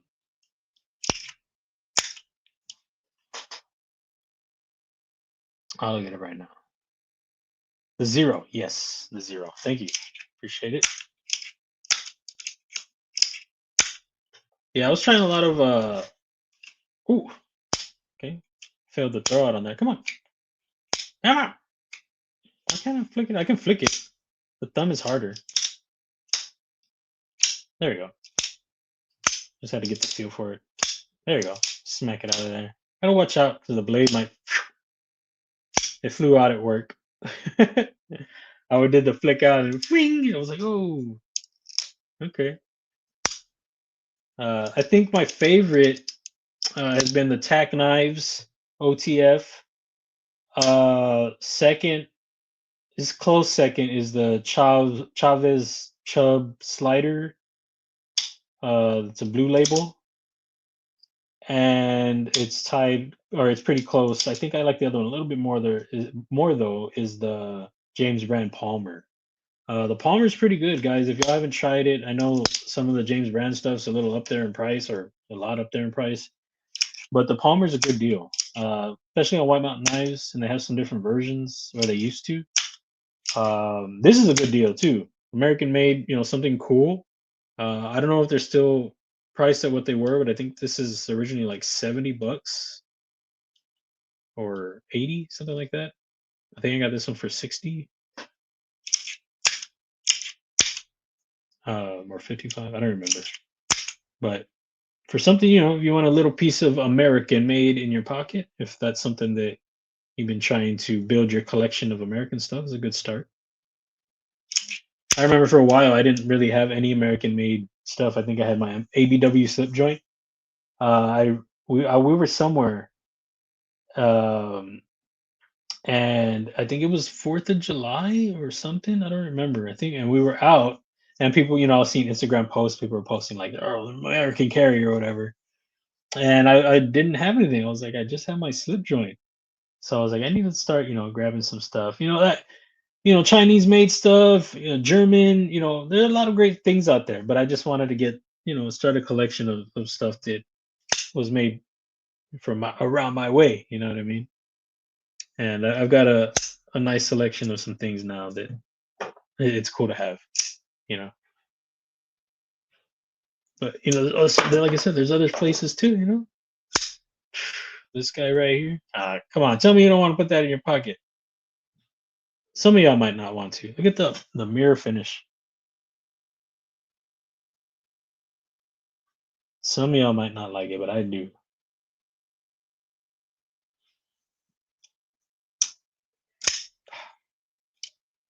A little reverse. Get a reverse.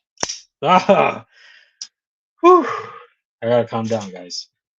Make your JV Johan van der Walt clap.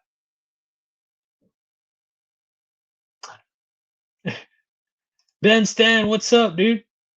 Did I tell you what's up already? I probably did, right? Colleen is in here. What's up, Colleen? Wherever you are. Sorry about that. TC Blades, what's up? Joe Kasparek, what's the word? Douglas Wagner.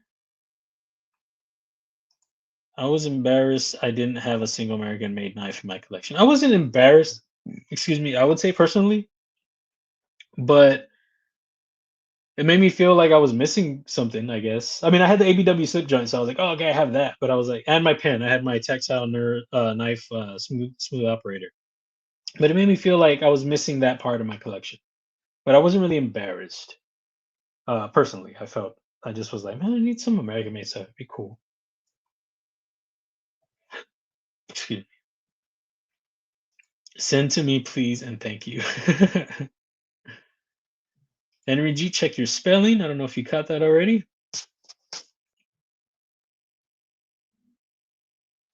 Yeah, this is a South African maker, Johan van der Walt. And he has a lot of this version, but he doesn't have a lot of them with the thumb studs. When I saw this one, because I was going to pick this one up on another website, and I was like, man, I would really like it if it had thumb studs. And he had, I think, maybe another model with studs, but I really liked this blade shape. And I just took another trip at another retailer. I was just looking around, and this is a knife joint, and I saw this one. I say, "Shut up!" But there's more of his work that I would like to pick up. I got to handle his work at Blade Show, more of his work at Blade Show Atlanta this year, and that was cool. I was low on funds for this show, um, so unfortunately I wasn't able to pick anything up. I really like his front flipper designs. They're great looking front flipper designs. And he works. They've got a shop close to each other. I forgot what. Oh, three-legged dog. Is that what it's called? Three-legged dog. Three-leg knives. Three dog knives. Three-leg dog knives. Them. They have a shop close together. So if you ever go and look at Johann Vonderwalt's and their knives, they have a similar look, which is really cool. Another one that I didn't know they were close to each other, and I think ended up being his mentor was is it Jason Clark Customs? Is friends with Brad Zinker, and I love Brad Zinker's designs. I love Jason Clark's. I think it's Jason, right? His knife designs. And one day I was like, man, they have kind of a similar style. And it wasn't until recently that I found out. I think Fred the Lug told me before Blade Show, a little while before Blade Show. And then I they were next to each other at Blade Show, and I didn't realize they were always together next to each other at Blade Show. I didn't know that at all. So that was funny. Um, yeah, they have they're close to each other, and great stuff. Great stuff. And I still don't have a custom of either one of those guys. I need to get one. I handle Brad Zinker's stuff every time at Blade Show. I think except for the first year I went to Texas, I think he was gone already. I think he still had some stuff at his table though, but he wasn't gone. I mean, he wasn't there. And I met him every time after that. And I always handle his stuff, and I don't ever grab anything. Yeah, I need to change that.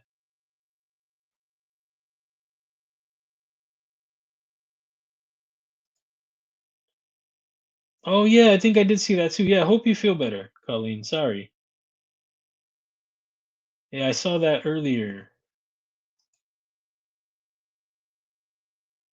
This right here, the South African, it's a Johan van der Walt, I think the JB3. It's yeah, this is probably my favorite knife in my collection. It's just such a clean looking design. It wasn't when I picked it up, I didn't realize it had the mirror on the flats. It wasn't until I was looking at it a bit more, I was like, oh shoot.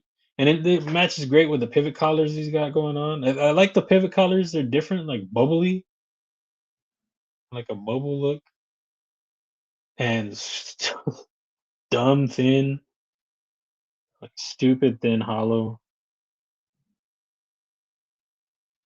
I haven't tried bending it or anything.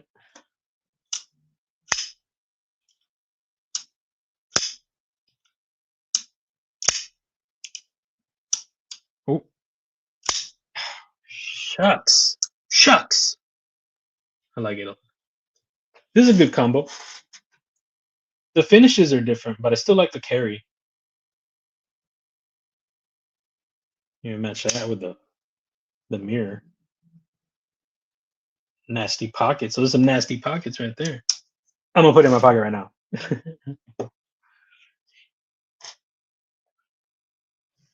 Here we go. Good luck, y'all.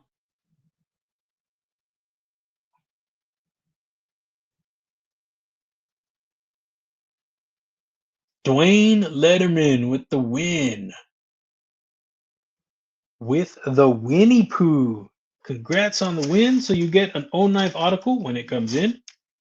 Get the swag pack. You see Wyvern right off the bat, Wyvern Kodiak. You get a Kelly's Mishmash sticker. I think you don't get the Kelly's Paracord. It's this one right here. Get that one in there. You got a Ron Crow in here. A TC Blades right in there. New Breed EDC. And then your choice of these fellas right here. Excuse me. You want the Tropic Thunders? Excuse me. Tropic Thunder Fruits. The Wild Cherry Berries. Carries. The Berry and Carry.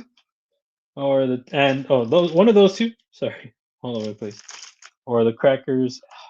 and the crackers, your choice of peanut butter, upside down crackers, and both peanut butter, one cheese, one plain. Eventually, I was going to tell you what your choices were. See what you got. Zinkler, Zinkler and Clark are friends. Yeah, it was cool. I talked with them about it at Blade Show, and it was a fun conversation. And but then I was embarrassed because I didn't realize they were. I felt like an idiot because I didn't know they were together all the time at like their tables. What dummy. Looked never. What? Look to never? I don't know. What do you mean? Look to never. Tell me what you mean. Let me see. Doing that. There we go. Yeah, man. Congrats on the win, dude. I was winning.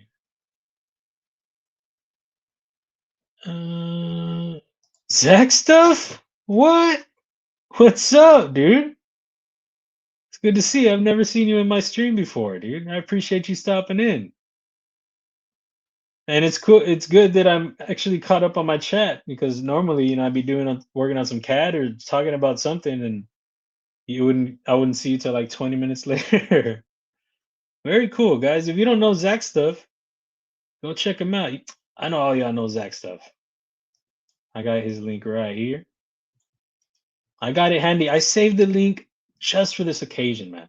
I was like, someday he's gonna stop in my stream. There it is, right there. Oh, forgot to press send. Check out Zach stuff.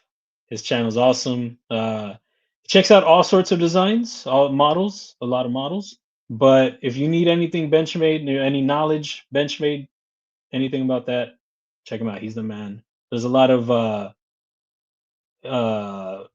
like modding, some live modding. I know you struggled. Big Red was saying he watched you struggle with something. I forgot what that was though. But I don't know if I'm sure you don't know this. I used to watch your dye videos, your RIT dye videos. That's how I learned how to dye. What did I do with it? Oh, this guy right here, my Kizer Converse. Because you would do a lot of dyeing. Yours and Love Them Knives. Both you guys. Yeah, it's crazy. Cool. I'm over here gushing. Anyways, congrats doing Letterman. I'm forgetting. Zach said, if you're still here, drop your pockets. Drop them in there. And your snacks. That's what we do around here too. Berry and cheese, please. You got it, man. So we got the peanut butter. And sorry, man. Sorry about the delay on the own knife. But so imagine your own knife article in here, in between or wherever in my hand. The swag, the snacks, the crackers. Congrats on the win. Kelly, congrats on the win. Hey, load it up. I just feel bad though that I don't have the own knife to show. But it'll be there Wednesday at the latest. I'm gonna drop my Instagram. I'm pretty sure you have it, Dwayne, but in case you don't, just let me know. And also let me know which one you won too, because like I said earlier, I forget sometimes who won what. So here is the Instas and my email, whichever one you want to hit me up on. Just let me know. Appreciate you. You too, Mom. You too. Run to the store, go get some goodies. Different lines. What's going on with it?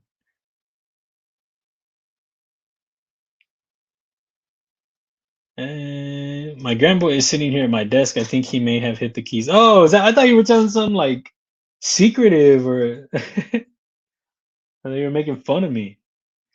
So next time, guys, we'll get back to let me see, we get it back on screen. We'll get back to the live stream design. I'm gonna figure out this lofting thing. I know how to do it. I'm skipping a step. But yeah, we'll start working on this. The super thin Tonto is what we're gonna be I think that's what we're gonna go with. Really thin tanto. No stout tip on this one. We're going thinny. So we'll get back to that. We'll work on a bit more of the internals. Well, I think we're set on the internals. I think we're gonna be working on. We'll see if we're gonna do keep the front flipper. If we're gonna keep the front flipper, throw some jimping on that. Get a contour on the frame. See if we're gonna do some milling, or what we're gonna get going on with that. Zach stuff with a gifted membership. Thanks so much, dude. I appreciate you. Very, very cool. That went to Ginger Fisher. Welcome back, Ginger Fisher. Very, very cool. Thank you, Zach stuff. I appreciate you, dude. And thanks so much for stopping in. Did you drop your pockets in there? Better have dropped your pockets in there. He didn't drop them, guys. Guys, I joke. But great stuff, guys. Zach stuff, awesome of you to stop in, dude. I really appreciate it. All you guys. Not to take anything away from you. I love all you guys for stopping in. It's always a fun time. Time flies. I'm like thinking I'm only gonna go live for, I'm like, oh, I don't know if I feel like streaming. Let's see how long I go, and then before I know it, an hour and a half, 2 hours, 3 hours has already gone by. It's always fun, guys. I appreciate you guys so much. Don and Chris Lowry, thanks so much for stopping in. I appreciate you. Oh, here we go. Yeah, the writ die is fun. Oh, okay. It's because I'm behind. That's why. I'm an idiot. I am an idiot. There you go. On an Andar wallet, Benchmade 940 Osborne and Taiga Green. I'm gonna have to look that one up. But I appreciate you dropping the pockets, man. Missing the snacks though. Missing the snacks. Thank you guys very, very much for hanging out today. Always a good time, like I said. Uh, I appreciate y'all. Enjoy your family, enjoy your friends, enjoy yourselves. Do great things. Keep the pockets packed. Eat some awesome snacks. I'll check y'all later. Peace. I gotta hit that